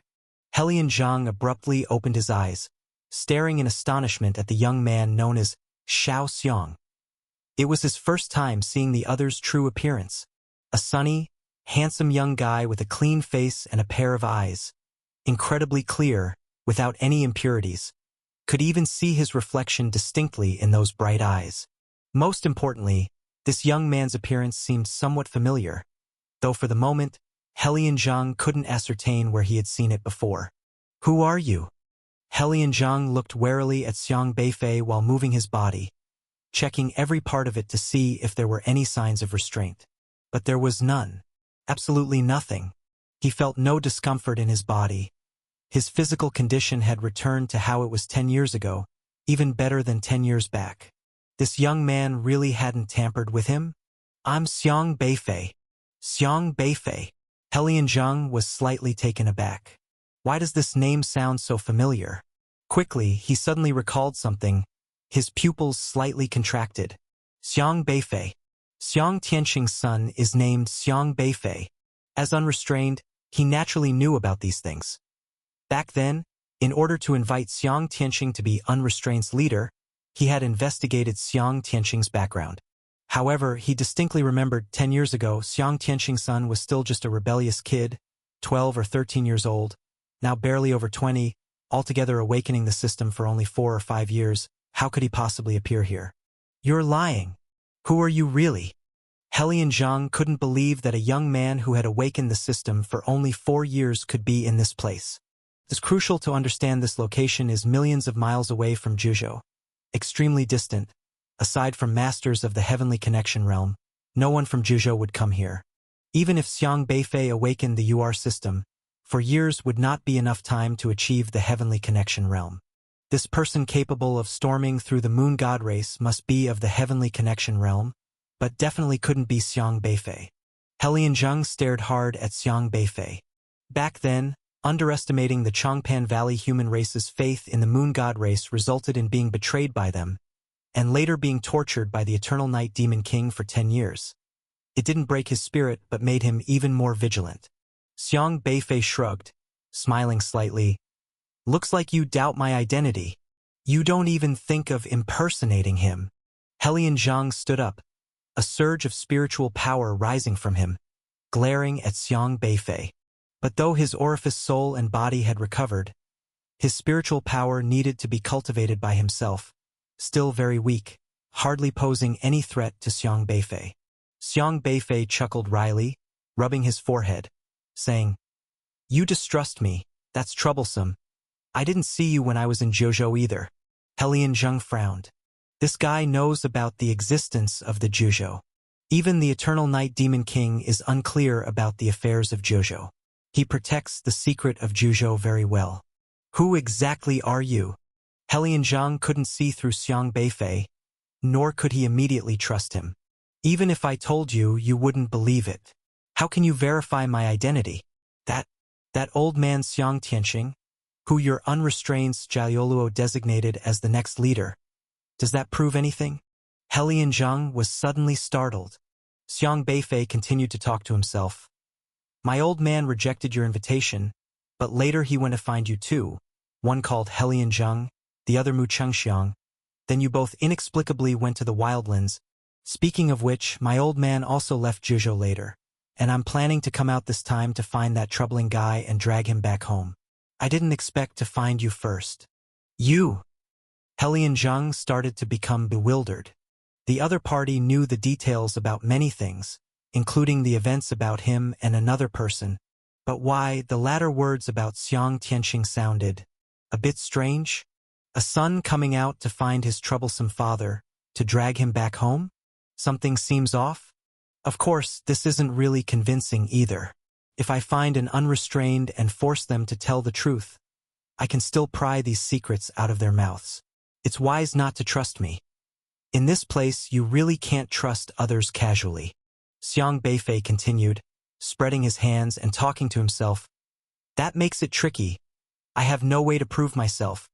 Helian Zheng's expression turned unpredictable.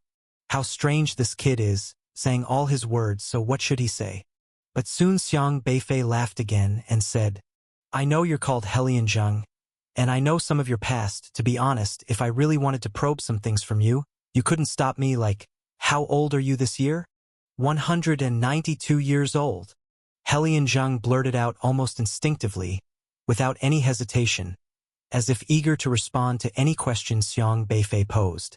But after saying it, he was startled again. Huh, so old? Xiang Beifei was somewhat surprised. To be honest, he hadn't investigated how many years Helian Zheng had lived, but thinking about it, he didn't even know how old Elder Luo was, and he didn't care about some things. Then let's sit down and talk. I guess you haven't had the chance to sit down in the past 10 years. Xiang Beifei waved his hand, and Helian Zheng felt a bizarre power acting on him, and he involuntarily sat down. And when he sat down, a chair appeared in midair just in time to catch him.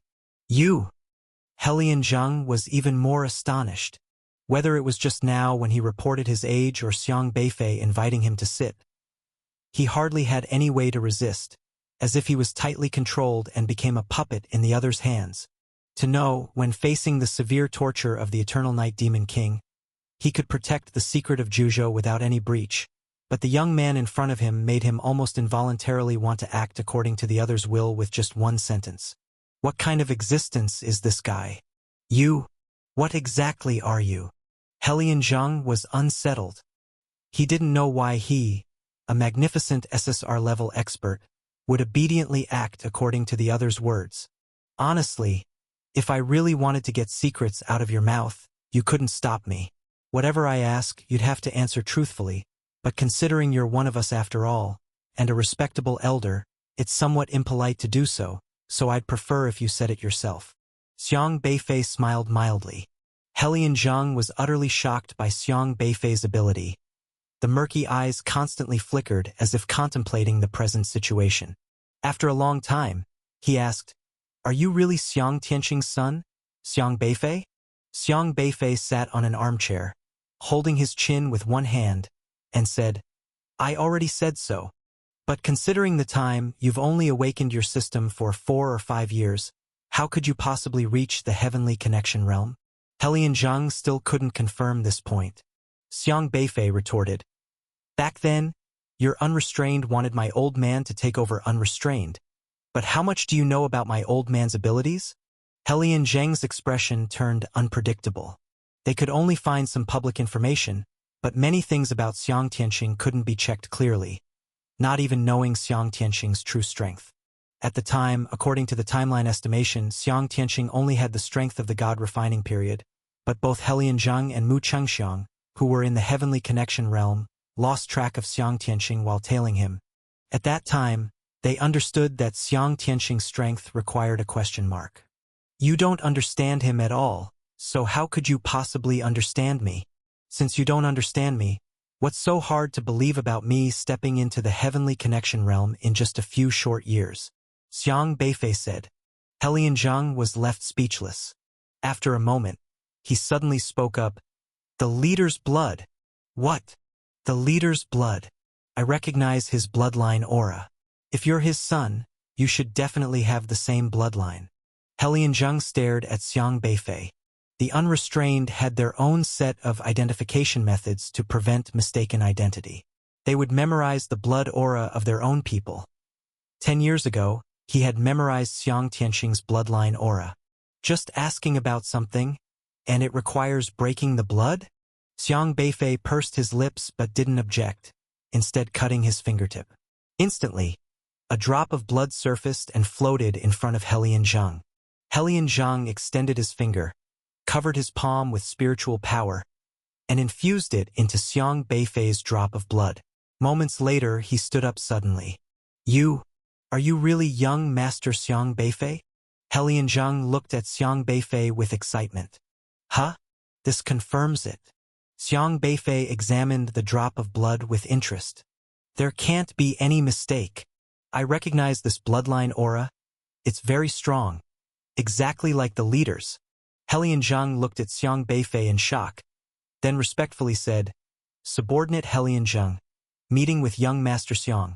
Suddenly, Helianzhang bowed down to Xiang Beifei. No need for such formalities, just sit.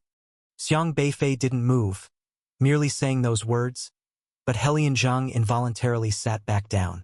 However, at this moment, Helianzhang gazed at Xiang Beifei with joy and awe, knowing that the aura of the bloodline surely wasn't wrong. This young man was indeed Xiang Tianqing's son.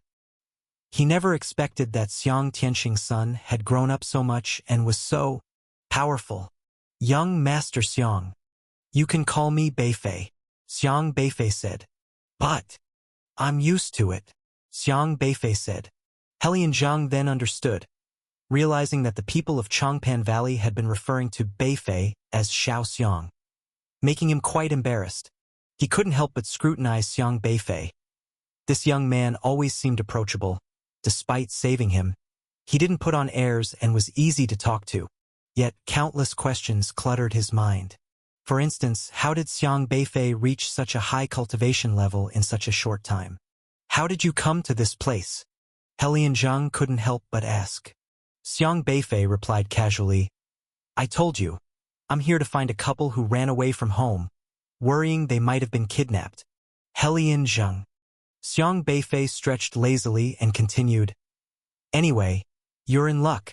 I happened to hear that the Moon God race was imprisoning humans from Chongpan Valley here, so I came to check it out. Later, I heard you were betrayed by the people of Chongpan Valley while trying to save them, so I rescued you on the side. Helianzhang was astonished, not knowing what to say for a moment. Was he really taking such a huge risk just to save him? That was the Eternal Night Demon King after all. He knew all too well how dangerous it was in the hell of the Yellow Springs, where even the experts of the Heavenly Connection realm faced certain death. But Xiang Beifei went in, just to specifically rescue him? You shouldn't have taken this risk. Helianzhang felt a mix of emotions. Gratitude was one thing, but if something happened to Xiang Beifei because of saving him, he would probably be plagued by guilt for life. I've already saved you, so what's the point of saying if I should have or not? Just tell me, what did Xiang Tianqing say to you two back in the day? Why did you choose to leave first? How much do you know about him? Xiang Beifei asked. Helianzhang sighed slightly upon hearing these words. Do you know these things? Meaning you've investigated everything clearly? Helianzhang inquired. I heard it from Chang Furong and them. Unrestrained is leaderless and almost got wiped out. They wanted me to be the leader, but I didn't accept it, Xiang Beifei said. Chang Furong? So that's how it is. Helianzhang naturally knew Chang Furong, someone who awakened the SSR-level evil accumulating system, lived over 80 years, and because he didn't want to follow the system tasks, he only had the strength of the meridian opening stage. Chong Farong is a particularly special person in Unrestrained. Even though his strength isn't high, everyone respects him. Since it was Chong Farong who said it, the situation is probably about 80 to 90% accurate.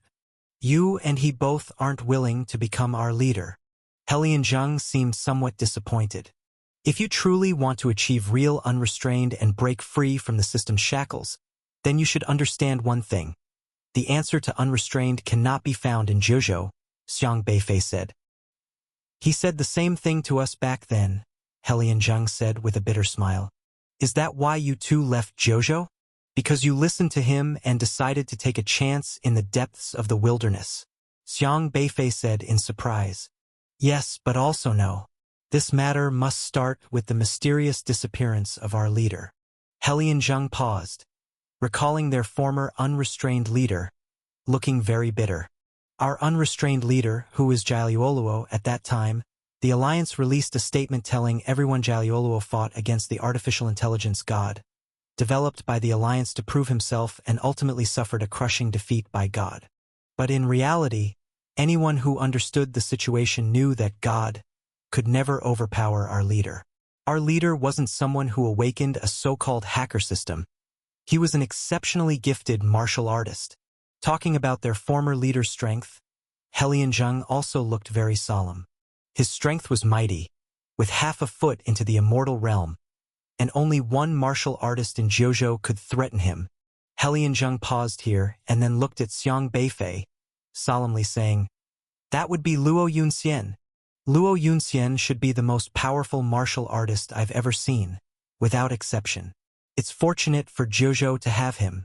But Luo Yunxian is a principled martial artist who doesn't take action casually, and his personality also seems out of place in the Jojo Alliance, just like our leader." Helian Zheng held Luo Yunxian in high regard, with a look of admiration in his eyes.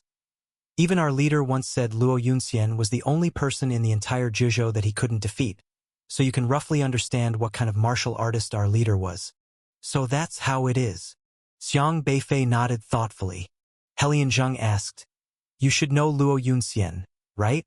I don't even know which university you graduated from." "Elder Luo is my master," Xiang Beifei said. "Your master?" Helian Zheng was incredibly shocked. It took him a while to recover. Then he said, "No wonder. I should have thought of it earlier. Both you and your father were trained by him. No wonder your strength is so formidable. Everything makes sense now." However, Jiaoluo and Luo Yunxian have different ideologies. Luo Yunxian takes protecting the safety of Jojo as his responsibility, and as long as Jojo's people's safety is ensured, he does not care much about other matters. While our leader does not like the survival mode of Jojo's people, he seeks to find a way to break free from the system and give freedom to those shackled by it, which is also the goal and hope for all of Unrestrained. Over 20 years ago, our leader discovered something very strange. He felt a very powerful force seemed to be controlling these systems. He said that force was lurking somewhere in the Jojo Alliance. He had been pursuing this force all along. Xiang Beifei frowned. "A force that controls the system?" He exchanged a glance with Xiaohe, who also seemed puzzled. The only ones capable of controlling the system were him and Xiaohe. But over 20 years ago, Xiang Beifei hadn't been born yet. So what did it mean for someone to be able to control the system? Was it Grandpa? Xiang Beifei found it strange. Jojo was the homeland his grandfather led humans to find, and the people in Hanxia did not have a system, but Jojo's people did. That is to say, Grandpa used some method to turn the Dao embryo into a form of a system. But if it was indeed Grandpa who managed to do this, then why did Grandpa lose his memory? What specifically is the force you mentioned? Xiang Beifei needed more information. Helian Zheng said, "I can't say for sure. Even our leader couldn't determine it. But our leader said he discovered the origin of Jojo and found the great ancestor who established Jojo." Xiang Beifei was slightly surprised. Jiaoluo found his grandfather? And then, the leader didn't tell me who this ancestor was, but he said that the ancestor encountered trouble, lost all his memory, and Jojo was invaded by that force, possibly related to that force. That force is very terrifying and can pose a great threat to humanity. He had been searching for the source of that force. Helian-zhang spoke cautiously about this matter too. Xiang Beifei frowned and said, "With something this important, shouldn't he have told Elder Luo?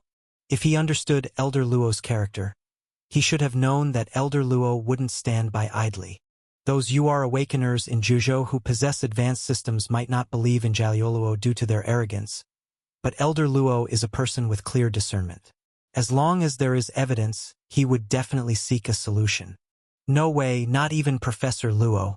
The leader mentioned that anyone with a system cannot resist this force because this force is the nemesis of systems, watching humans like a tiger eyeing its prey.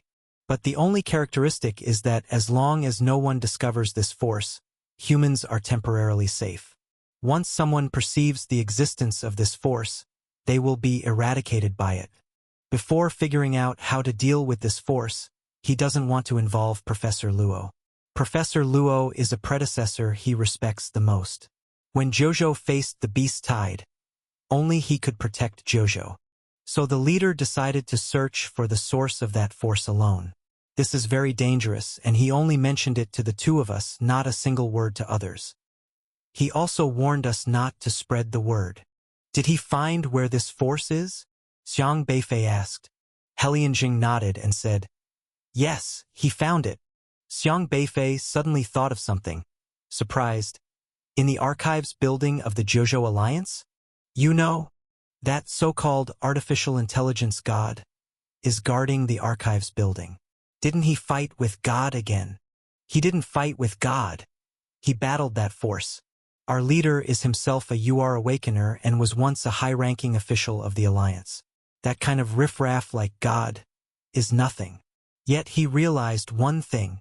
This force is hidden very cleverly and is eyeing Zhuzhou covetously.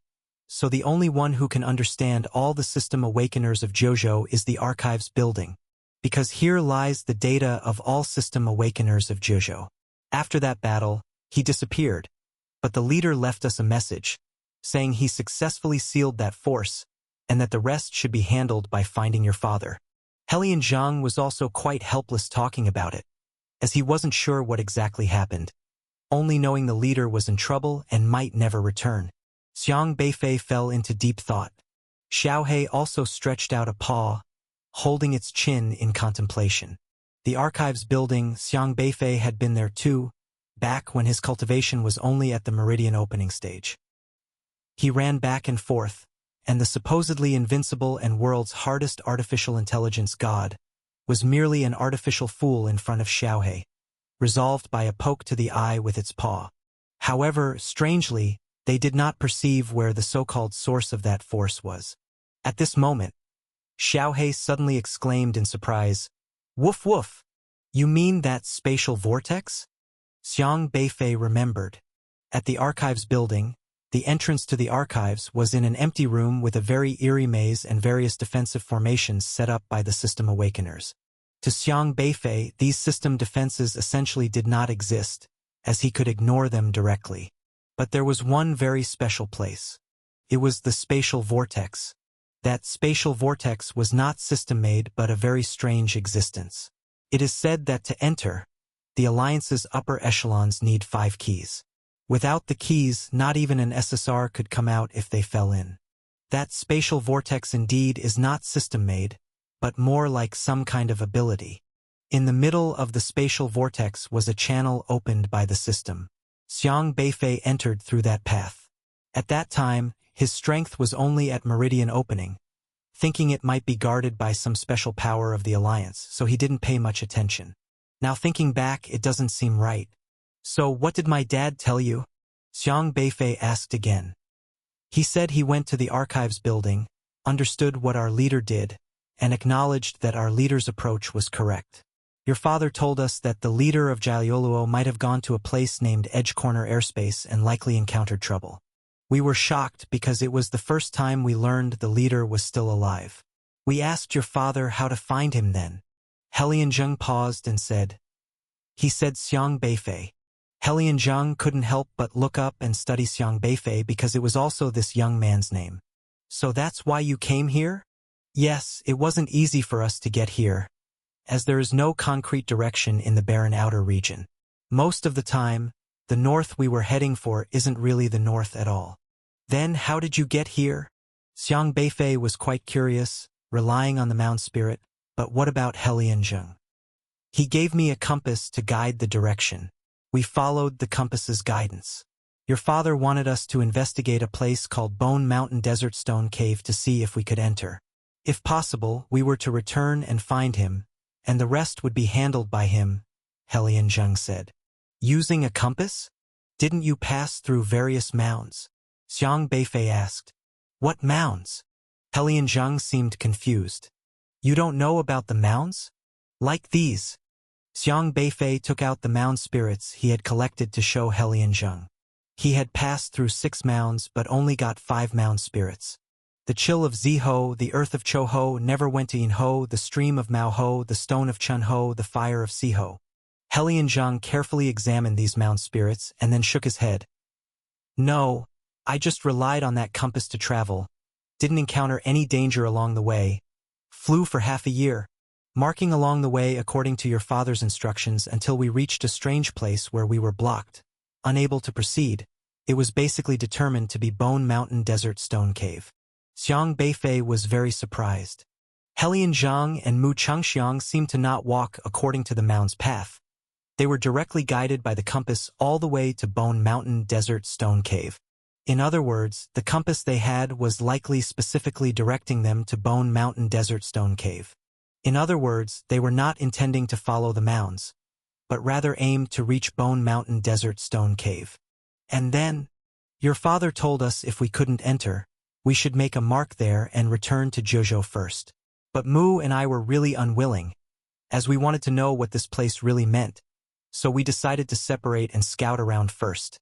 Helian Zheng sighed softly. Thereafter, I accidentally stumbled here, inadvertently discovering the humans in Chongpan Valley. The rest you probably know. What about Senior Mu Chengxiang?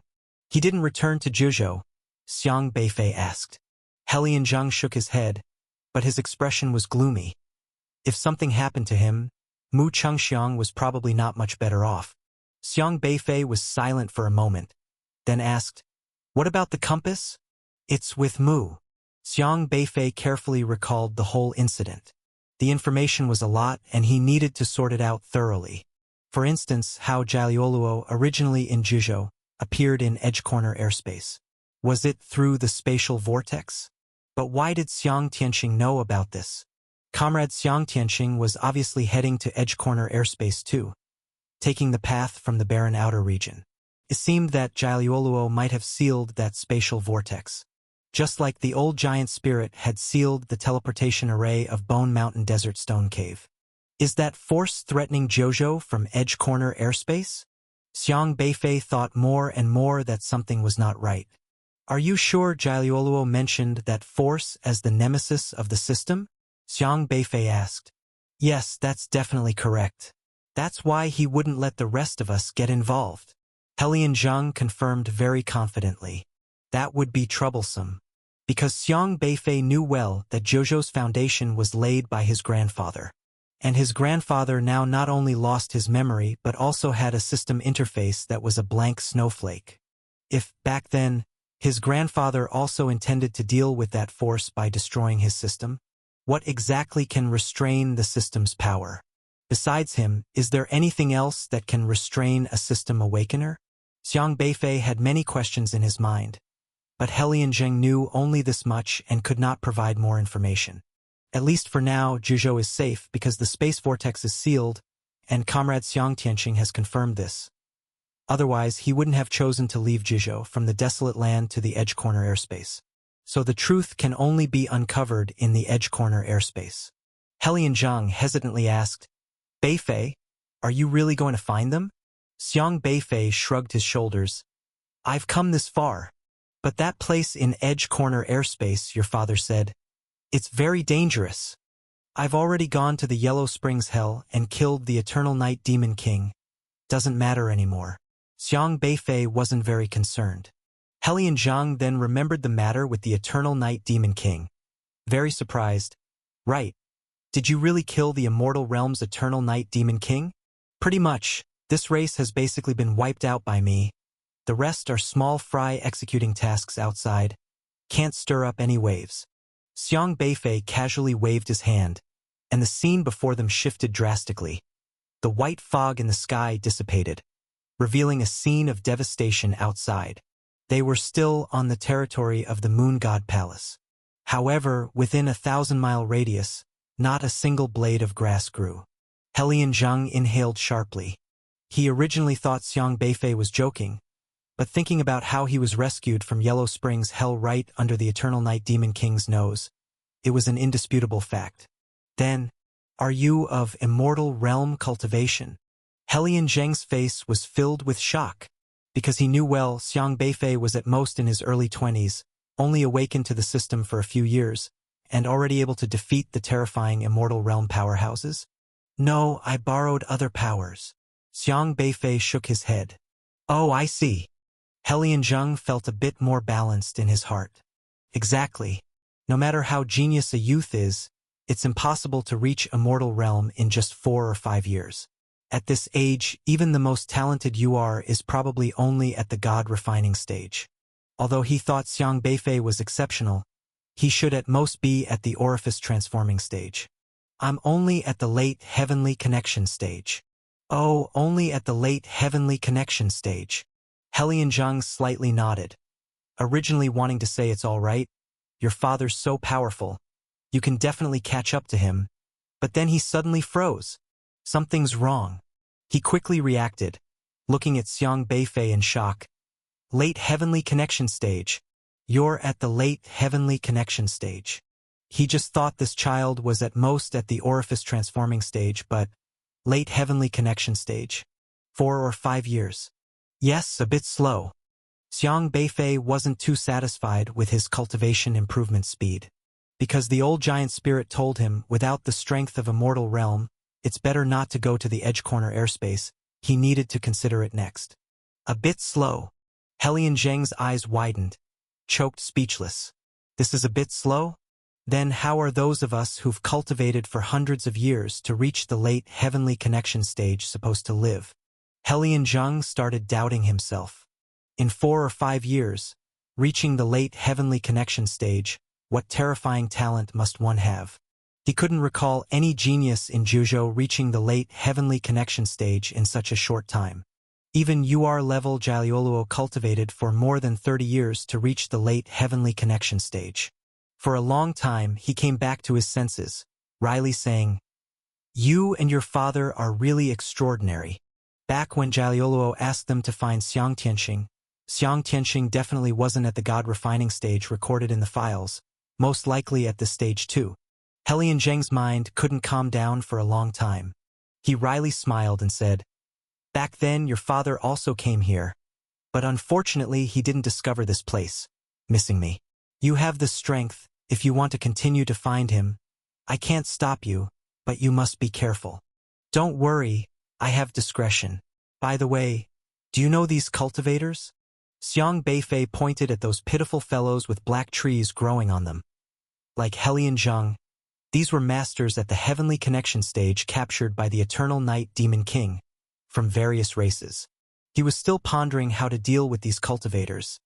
Didn't know them, nor whether they were good or bad. Helian Zhang glanced at these fellows with whom he shared experiences, saying, "Many of them are leaders who suffered the pain of race extinction. The Moon God race killed off their powerful members, captured some unsuspecting ones for cloistering as eggshells, and seized powerful leaders as fertilizer for black trees. Quite a group of pitiful souls. You understand them?" "Understand somewhat, although we were tormented greatly. We also used some special abilities to communicate with each other. I know a few among them, especially Xian Daodu, should be trustworthy, probably is." Helian Zhang searched among this group of cultivators and found a tribesman covered in holes, whose original appearance couldn't be made out, his body tortured into a mess like a puddle of mud. Helian Zhang, who originally couldn't see, didn't know what Xian Daodu looked like, but Xian Daodu always communicated with him using special abilities, so he could confirm. He's a cultivator of the questioning heart race with very special mind communication abilities, allowing us to communicate under the Eternal Night Demon King's nose. A decent person. I'm not sure if I should call him a person. Hellion Zheng looked at the E-tribesman who was like a pile of mud, feeling somewhat sympathetic. If saving them doesn't take too much of your effort, could you please lend your hand? After all, their race's fate is quite similar to that of the humans in Changpan Valley. If we humans can make some allies in the wilderness, it wouldn't be a bad thing. They all faced similar situations, with some E-tribe cultivators even being tortured for longer than Hellion Zheng. Xiang Beifei pondered for a moment and said, "Okay." However, it wasn't all without condition. Hellion Zheng was an acquaintance, so he would save him, but for these unfamiliar ones, he imprinted powerful marks on their souls. As soon as they dared to have designs on humans, these marks would activate and take their lives. You've just recovered. Go rest and replenish your lost spiritual power. Absorb these spiritual power crystals for better recovery. Xiang Beifei handed over a dozen Heavenly Connection Stage spiritual power crystals to Hellion Zheng. Hellion Zheng was also quite taken aback at the sight of such pure spiritual power crystals. With his insight, how could he not see the preciousness of these spiritual power crystals? They carried the aura of heavenly connection, equivalent to a system reward at the Heavenly Connection Stage. Even as an SSR system holder, he needed to spend tens of millions of system values to exchange for a Heavenly Connection Stage reward. He glanced at his system interface. Current source values, 1241. His system values were exhausted 10 years ago to deal with the Eternal Night Demon King, almost down to 0, and he hadn't been able to do any system exchanges over the years, not even for Meridian opening stage rewards. He never expected Xiang Beifei to casually give away a dozen crystals, equivalent to billions of system values needed for exchange. Hellion Zheng's breathing became very rapid.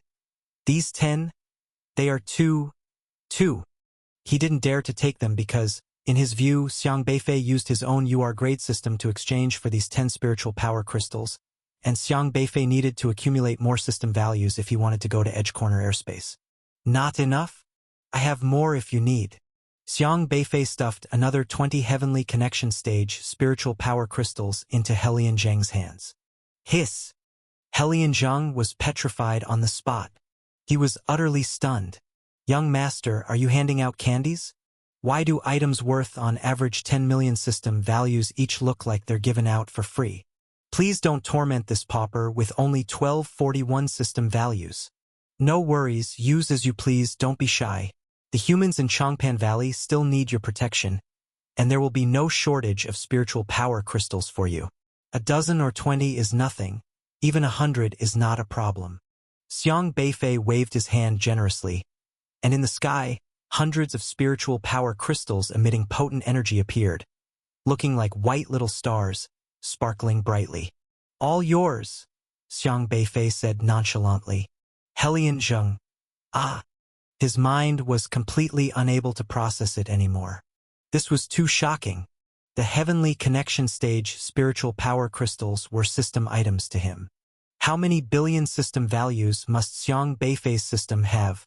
Hellion Zheng finally calmed down and shook his head, saying, Beifei, such precious things you must keep for yourself. You will need the system values for your upcoming journey to Edge Corner airspace. I don't need these. Rest assured I have plenty. Xiang Beifei had ransacked the entire underworld, which contained many powerful monsters kept by the Eternal Night Demon King for thousands of years to conquer the wilderness. But Xiang Beifei unceremoniously accepted them all. He now didn't even know how many spiritual power crystals he had, just that it was a lot. Ordinary cultivators, even if they could defeat these numerous underworld monsters, wouldn't be able to purify and refine them, but Xiang Beifei was different. He didn't planning on telling Hellion Zheng how he got these spiritual power crystals, as it was his unique ability, and there's no need to discuss it. Hellion Zheng clutched his heart, trying hard to calm the storm within, his mind contemplating just what kind of system Xiang Beifei awakened. A UR-level splurge on money system? Or a UR-level spend money like dirt system? In the end, he didn't refuse, as he indeed needed these spiritual power crystals to restore his lost spiritual power. For these E-tribe cultivators, Xiang Beifei decided to take it slow. He first healed Xian Daodu, who was known to Helian Zheng. Of course, he also kept them under control. Being cautious was definitely the right move. As long as these cultivators didn't develop ill intentions towards humans, the marks wouldn't trigger. But once they had designs on humans, or attempted acts like the meat-winged monster, the formation lurking on their orifice soul would directly trigger, causing their instant death. Thank you, my lord, for saving my life. Xian Daodu appeared human but was different. He had 5 hearts in his body and was the leader of the questioning heart race. After his body was restored, he was deeply grateful and bowed down. Saving you is only because Senior Helion believes in you. You will be free from now on. I hope you won't do anything against the human race, or I can save you, and I can capture you again. Xiang Beifei said calmly as he looked at Xian Daodu kneeling before him. He didn't hold Helian Zheng to any formalities since Helian Zheng was his own, worthy of respect. But he wasn't familiar with this E-tribesman, and when necessary, they needed to understand some truths. No. Rest assured, my lord. We of the questioning heart race always act with a clear conscience. We will not do anything against our conscience. I swear on all my hearts. Xian Daodu replied hurriedly. From birth, members of the questioning heart race have 5 hearts, signifying 5 lives, giving them more vitality than ordinary people, though their cultivation is slower than that of the human race. Their uniqueness only lies in having 5 lives, without abilities like invisibility or earth escape, but they can communicate heart to heart with any race. Thus, a heartfelt vow is extremely solemn for them. That's good, stand up. Xiang Beifei nodded slightly. Thank you. Xian Daodu stood up gratefully and showed great respect towards Xiang Beifei. He already knew that the Eternal Night Demon King had been slain by this young human cultivator, which avenged his blood feud. Though slow to cultivate, he was the most talented of his race, having reached late Heavenly Connection stage and being the only cultivator in his race to step into the Heavenly Connection stage. Xiang Beifei observed Xian Daodu's orifice soul, and after a brief contemplation, said, Your orifice soul has only 1 heart. Xian Daodu had already been tortured to death 4 times resisting the Eternal Night Demon King. Only 1 heart remained, deliberately left by the Demon King for him to live as a black tree's fertilizer. Xian Daodu laughed bitterly. Having 1 heart is already enough. I don't dare to ask for more. Now left with only 1 heart, he only had 1 life left. However, being able to survive was already a blessing for him. Xiang Beifei carefully observed Xian Daodu, watching his every move and reading his thoughts. A moment later, he waved his hand, injecting the aura of return to the original state into Xian Daodu's orifice soul, repairing his missing 4 hearts. I can restore your missing 4 hearts. What? Xian Daodu was sharply shocked. His orifice soul had lost 4 hearts, meaning another death would be truly final, with no way to recover. But could Xiang Beifei really restore his 4 hearts? Is this a joke? However, gradually he discovered that his orifice soul indeed began manifesting the 4 missing hearts. Xian Daodu was completely stunned. He reacquired his 5 lives. Like a rebirth. Is this person a god? Thank you. Xian Daodu couldn't help but bow again. Having 1 more ally for the human race is quite beneficial. Xiang Beifei waved his hand, letting him stand up.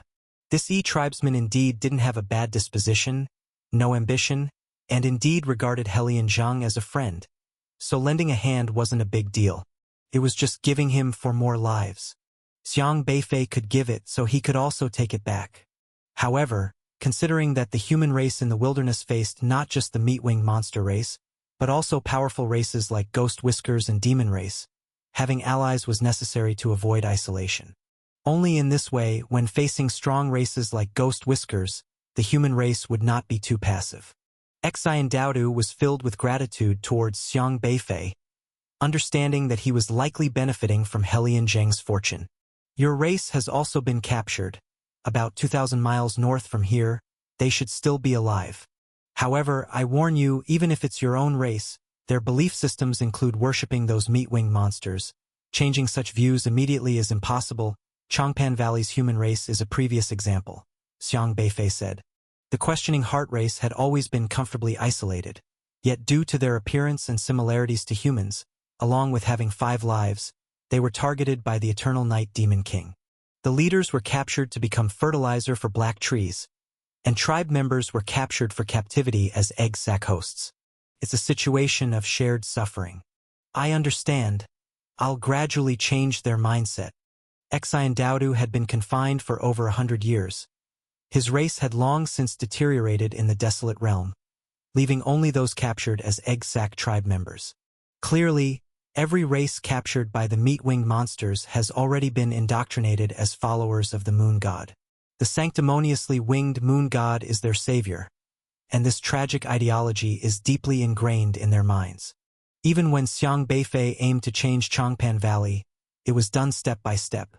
To ensure the survival and continuation of his race, this is destined to be a long road. Xian Daodu won't give up on his tribesmen. He must lead them to survive. Xiang Beifei spent additional time dealing with the remaining E-tribe members used as fertilizer by the Eternal Night Demon King. However, he didn't save every cultivator, he needed to evaluate them first. For instance, he discovered among them a race called Spirit Eating, which specializes in refining through devouring. This race strengthens itself by devouring other cultivators, enhancing its cultivation. Arrogant and brutal by nature, initially was a medium to upper-tier race in the desolate realm, comparable to the Panjiao race. Yet, in the end, they were captured by the meat-winged monsters to become fertilizer and egg sacs. For the meat-winged monsters, there are no absolute allies. Even those completely loyal are just disposable tools for slaughter. The spirit-eating race simply encountered a harsher opponent. While investigating the spirit-eating race masters within the Heavenly Connection territory, outwardly they were full of gratitude, but internally they planned to first gain trust from the human race, then devour them. Unfortunately, Xiang Beifei didn't give him the chance and directly killed him. Truly grateful E-tribe members, he saved and released, while the 3 to 4 with malicious intentions, he couldn't be bothered to rescue. Fortunately, most E-tribe cultivators had a decent nature and understood gratitude. After finishing everything, he let those cultivators leave. Within Changpan Valley, 1 month had passed since Xiang Beifei killed the Eternal Night Demon King, during which life in Changpan Valley had gradually stabilized. Everyone grew accustomed to it here. Food was plentiful. There was no threat from desolate beasts. It was safer than the former Changpan Valley. In the past, hunting required risking being killed by desolate beasts or ambushed and slaughtered by meat-winged monsters. Now it wasn't necessary. Here, they only needed to focus on cultivation. If they wanted to improve their diet, Helian Zhang would bring them food. Given Helian Zhang's abilities, these weren't a concern. You all must remember these things. Uncle Liang was instructing a group of children, while pointing at a large stone beside them. At the center of the training ground, there hung 2 items on a large stone. One was a pair of bows and arrows, used by Xiang Beifei during the last Mengdong hunt to kill the meat-winged monsters, especially the arrow that killed the first meat-winged monster, collected by Uncle Liang as a treasured item to hang on the stone. This arrow launched the new era of Changpan Valley. This shot sounded the counterattack of Changpan Valley, symbolizing its rebirth. It was Xiang Beifei who brought us this peaceful life. This bow and arrow shall become the guardian artifact of Changpan Valley. Uncle Liang passionately explained the importance of the bow and arrow to everyone, treating it as the protective divine arrow of Changpan Valley. Wow! Arya, Dezhuang, and several children admirably stared at the bow and arrow. Even one child reached out attempting to touch it, only to have Uncle Liang slap away their hand. The divine arrow mustn't be touched carelessly, Uncle Liang seriously stated, then turned to the second so-called guardian artifact, a smoking pipe. This smoking pipe can reveal the true form of meat-winged monsters. It's precisely this pipe that allowed us to see the essence of meat-winged monsters. This is the smoking pipe of truth, empowered by Xiang Beifei, a treasure to unveil the deceiving mist and see the truth. The second guardian artifact. Uncle Liang proudly puffed out his chest as he pointed to the smoking pipe hanging on the rock wall. That smoking pipe was naturally his. It made him exceedingly arrogant. Wow! Many children were in astonishment and admiration. Xiang Beifei watched beside with a humorous expression as Uncle Liang eloquently lectured, feeling Uncle Liang was like a shaman, mesmerizing the group of children. After Uncle Liang finished explaining to everyone, Xiang Beifei called Jiang Feng and Uncle Liang over. Uncle Liang, is it really okay to be deceiving kids like this? Xiang Beifei rubbed his forehead in slight annoyance. I saved you all not to shift your faith from the meat-winged monsters to me. Uncle Liang nonchalantly waved his hand. What's the harm? People need a role model while alive, to remember the lessons of the past, to appreciate the present so they can live in the future. They need to take you as an example, to be more diligent in their cultivation. That's right, one must not forget their roots. For over 3,000 years, we lived in confusion, but now we must live with clarity. Jiang Feng also supported this matter greatly.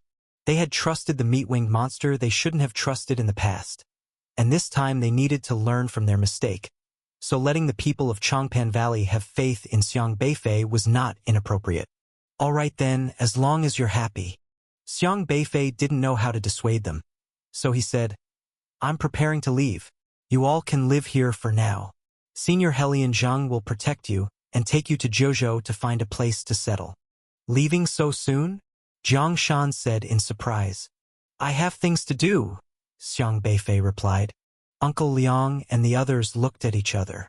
With Xiang Beifei around, they felt secure in Changpan Valley, so naturally, they were reluctant for him to leave.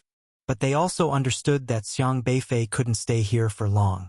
Then we should call everyone to say goodbye and see you off properly, Uncle Liang suggested. No need, just follow Senior Helian Zheng's arrangements in the future, Xiang Beifei said with a smile. Don't trouble yourselves.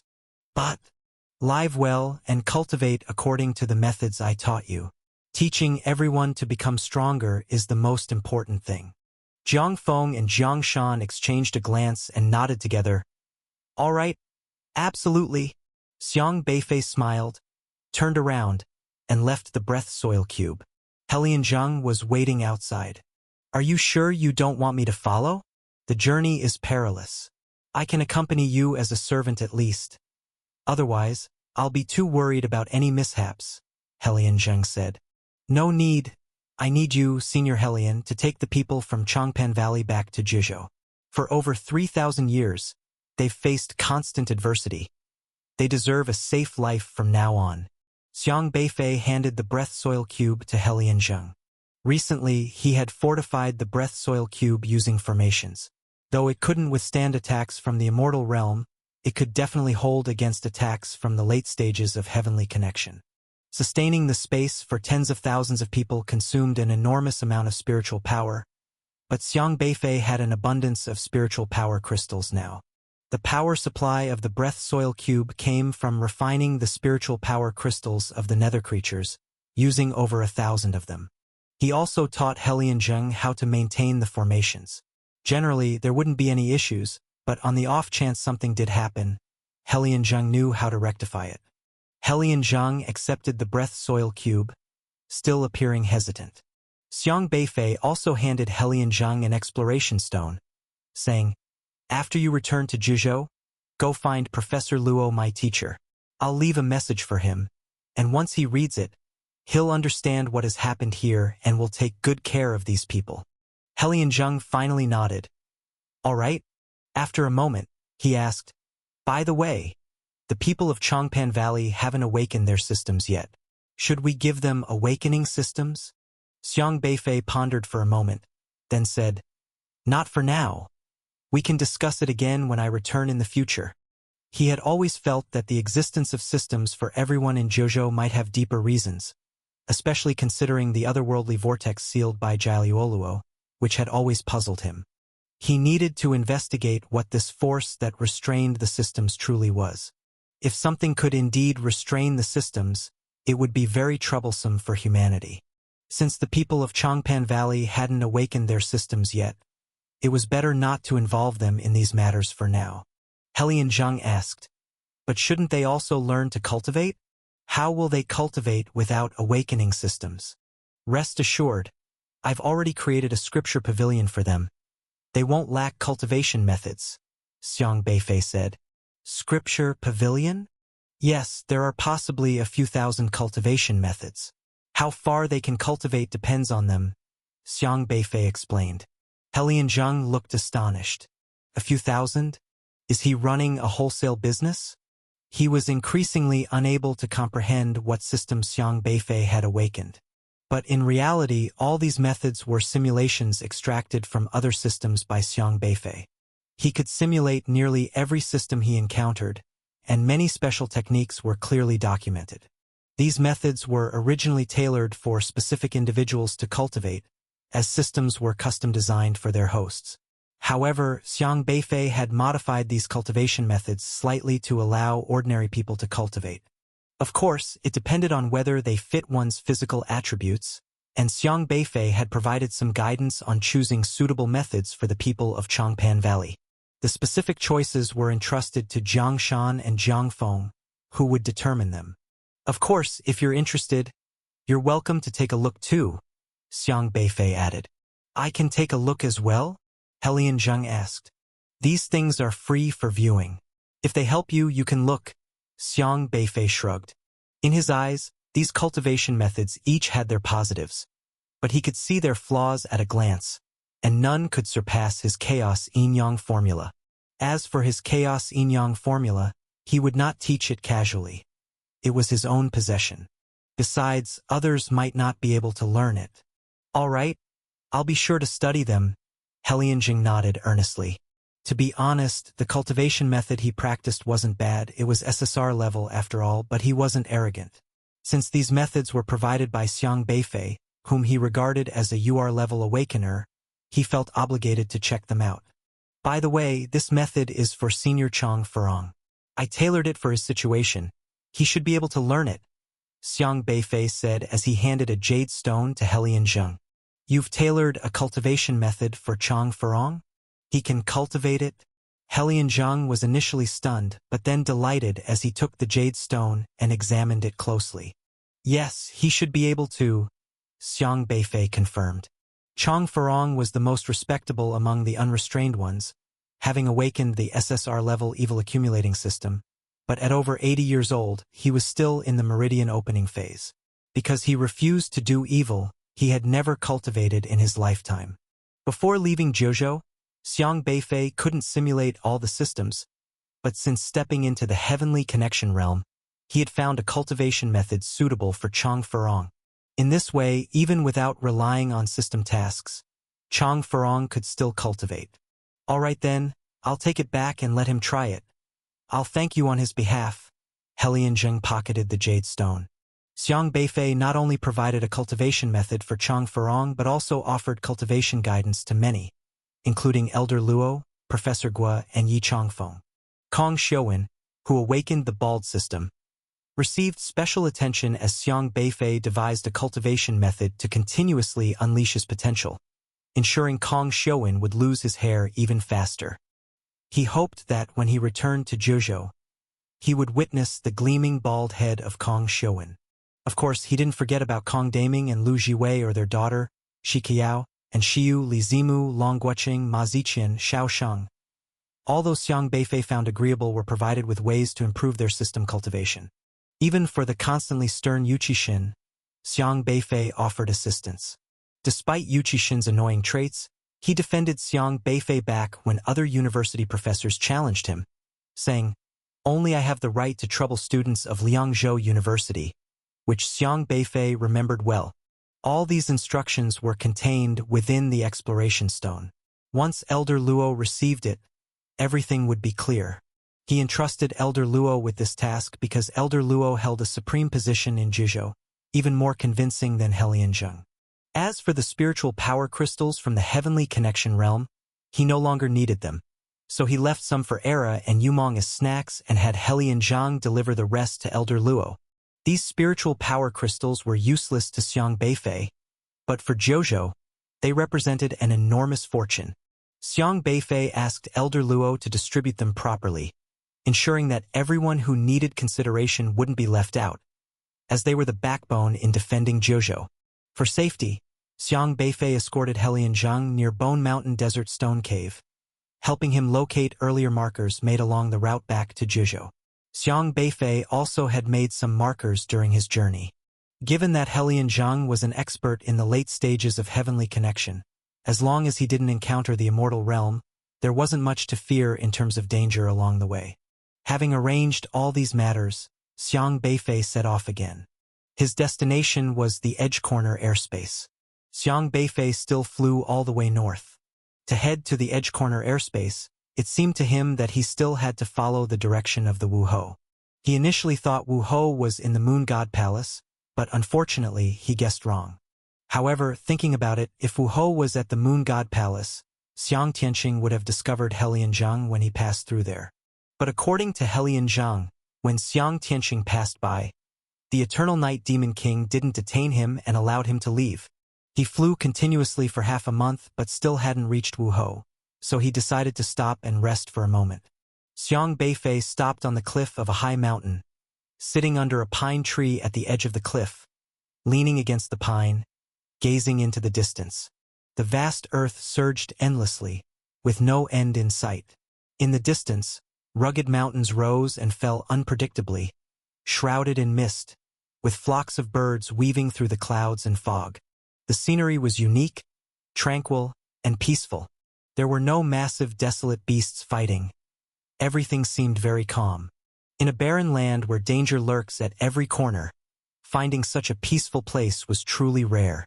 Xiang Beifei stretched comfortably, looking at the picturesque scenery, lost in thought. He hadn't had a good rest for a long time, always flying forward and recently, just wanting to find Wuhou quickly and proceed from there. But speaking of which, what then even if he finds Wuhou? If he arrives at Edge Corner airspace without Immortal Realm cultivation, can he walk there safely? Currently, he's at the late Heavenly Connection stage, and he needs to consider how to step into the Immortal Realm.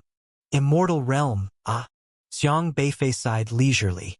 Taoist Qingyang told him that to reach the Immortal Realm, one needs to exert the power of a Tao embryo to the extreme, mastering that power entirely.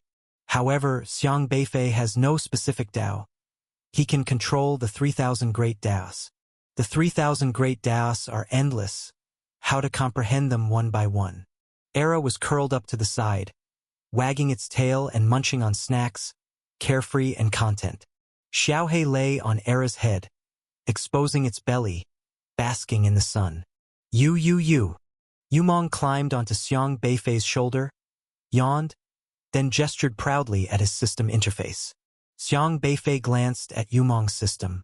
Previously, he equipped Yumong with an SSR level stronger when encountering the strong because Yumong was too weak and hadn't paid much attention since. Now he found out Yumong had already reached the God refining stage. That speed is a bit fast, Xiang Beifei exclaimed in surprise. Last time, Yumong clearly only had mid-stage meridian opening cultivation, and in less than half a year, he reached the early God refining stage. He looked at Yumong's system interface. Xiang Beifei talks with you.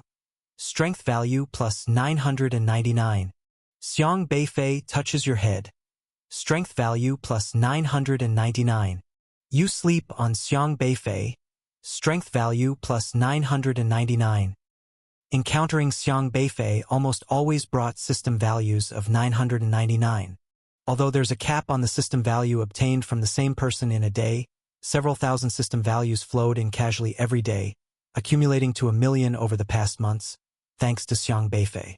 Yumong appeared particularly happy. Being with Xiang Beifei, the system master, system values were effortlessly acquired, and Xiang Beifei's strength was absolutely top-notch. That's quite the thigh-hugging system you have, Xiang Beifei chuckled. Yumong swung his tender green fists, indicating that once he becomes strong, he'll go and thrash the ghost mustache of remnant visage. Then you must work hard. Xiang Beifei patted Yumong's head again, refocusing his gaze on the vast earth in the distance, thinking back on the immortal realm matters. When he initially transitioned from orifice transforming to the heavenly connection stage, he relied on himself to comprehend the Tao. The Tao of everything in the world was within his grasp. Strictly speaking, he's honed all these Taos to the extreme, but he felt something was still missing.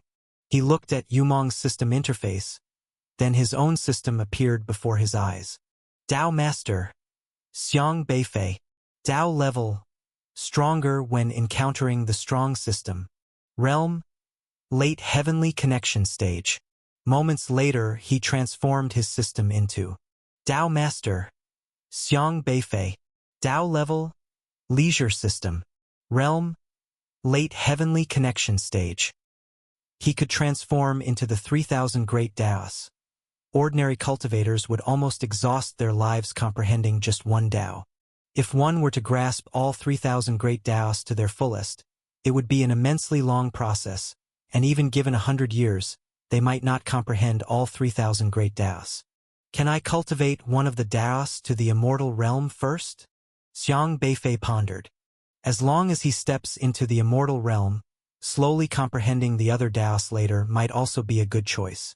He focused on the leisure system, planning to start by comprehending the leisure system first. Among all the systems, Elder Luo's leisure system might be the most interesting and magical to Xiang Beifei. Elder Luo's leisure system allowed him to become stronger just by doing the smallest things. This idle figure spent his days munching sunflower seeds, dozing off, counting ducks. He got stronger just by lounging around. Although Elder Luo was the top combat force in Juzhou, he still hasn't stepped into the immortal realm. Xiang Beifei intended to try understanding the leisure system first and maybe return to offer Elder Luo some experience for reference in the future. The leisure system doesn't necessarily require idleness. Whatever's done can provide system value to Elder Luo. However, tasks that delight Elder Luo boost system value significantly, while things that sour his mood contribute less. On how to truly relax, probably no one understands better than Elder Luo. Xiang Beifei doesn't, he always feels like he's never had a break. Since the awakening system ceremony in high school, without a system, he started cultivating. Others got stronger thanks to system tasks and some medicine, but he had to train and comprehend on his own to get stronger. Whenever he had free time, he was cultivating the Chaos Yin-Yang formula, training in Rapid Flame, and once in college, learned about spiritual power with Elder Luo. He thought about spiritual power even while munching on sunflower seeds. He was always on the go, either cultivating or dealing with various chaos, then returning to cultivation. He was the most gifted across all of Juzhou, yet also the most diligent in cultivation. Maybe it's time to give himself a break? Even just a day would do. Xiaohei and Era, the two little fellows, had already gone out wandering aimlessly. When Xiang Beifei found them, they were pointing and discussing something in front of a mountain cave, grinning mischievously. "What are you up to?" Xiang Beifei asked, a blade of dogtail grass in his mouth. "Woof woof." Xiaohei pointed towards the cave. The cave was roughly carved by some desolate beast but offered protection from the elements, perched safely on a cliff face. Xiaohei mentioned that he had read many novels in Juzhou, where the protagonist tumbles down a cliff, gets caught by a tree, finds a mystical cave, discovers an immortal skeleton, a scroll, and pills, learns the scroll's divine skill, receives the skeleton's legacy, goes through life and death challenges, and then transforms to dominate the world. Now, it's contemplating making a cave of its own, disguise it to look like an ancient relic, just like in the land of inheritance of the old giant spirit. Set up a powerful formation to make it radiate brilliantly, cause an anomaly, and open it once a year to attract a bunch of E-tribe cultivators for exploration and treasure hunting. We can also pretend to make a land of inheritance waiting for destined people. We don't always have to seek the inheritances left by others. Others can also seek ours, right? Xiang Beifei laughed and said, "So what inheritance do you plan to leave behind?" "A spiritual power crystal from the heavenly connection late stage." "Ow ow," Era mischievously suggested on the side. "Just leave a pile of poop." Xiang Beifei. Xiaohei nodded vigorously. This idea was brilliant. Imagine a swarm of cultivators seeing an anomaly and mistaking it for an ancient inheritance appearing, rushing over excitedly, shouting to the capable go the treasures, and starting various battles. All the cultivators are fighting to the death for this cave master's inheritance, and finally, the strongest one emerges, shouting, "Ha ha! I am the chosen one. The immortal's inheritance is mine.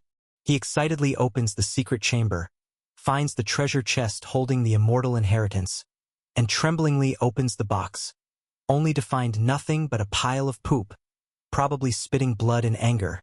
That's so wicked. Xiang Beifei couldn't help but laugh. This idea is just too wicked.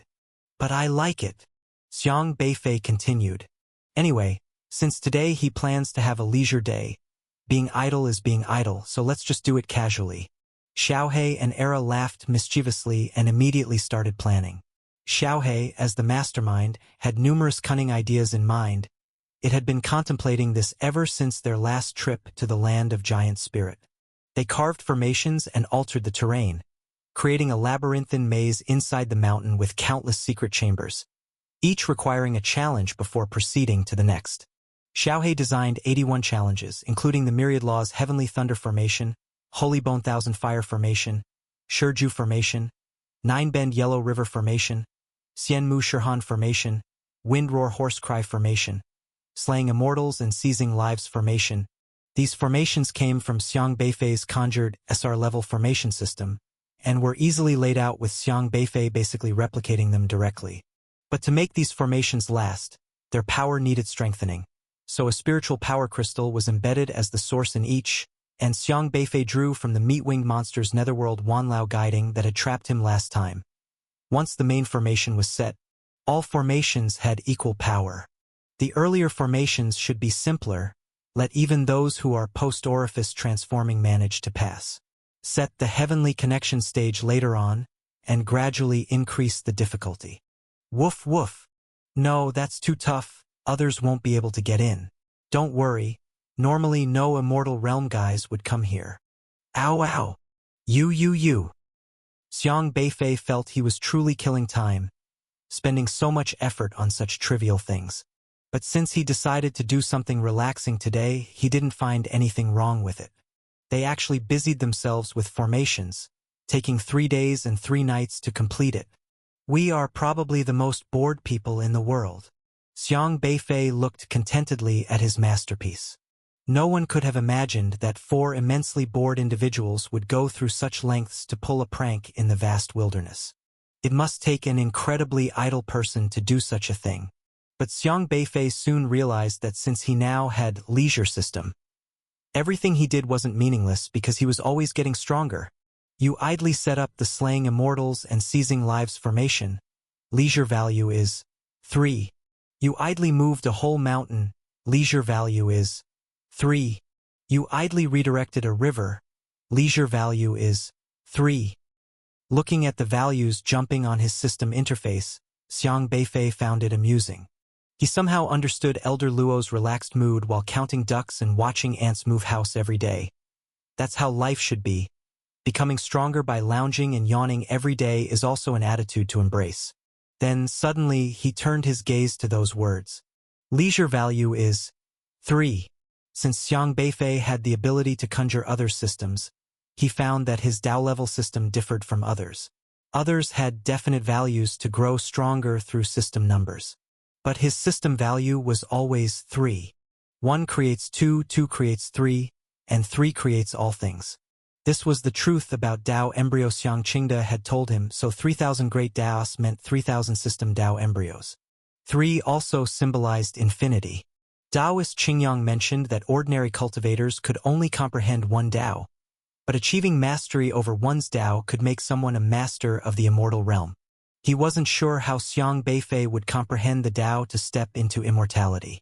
Xiang Beifei initially thought stepping into immortality required understanding all 3,000 great Daos.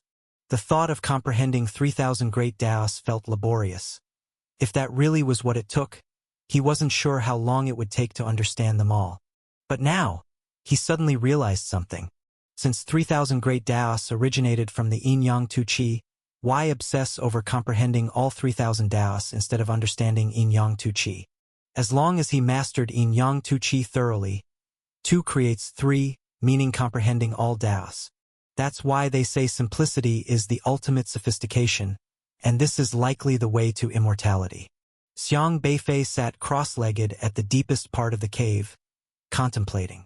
Floating from within him, From the Zhou constellation came the source energy of yin and yang, appearing in the palm of his hand.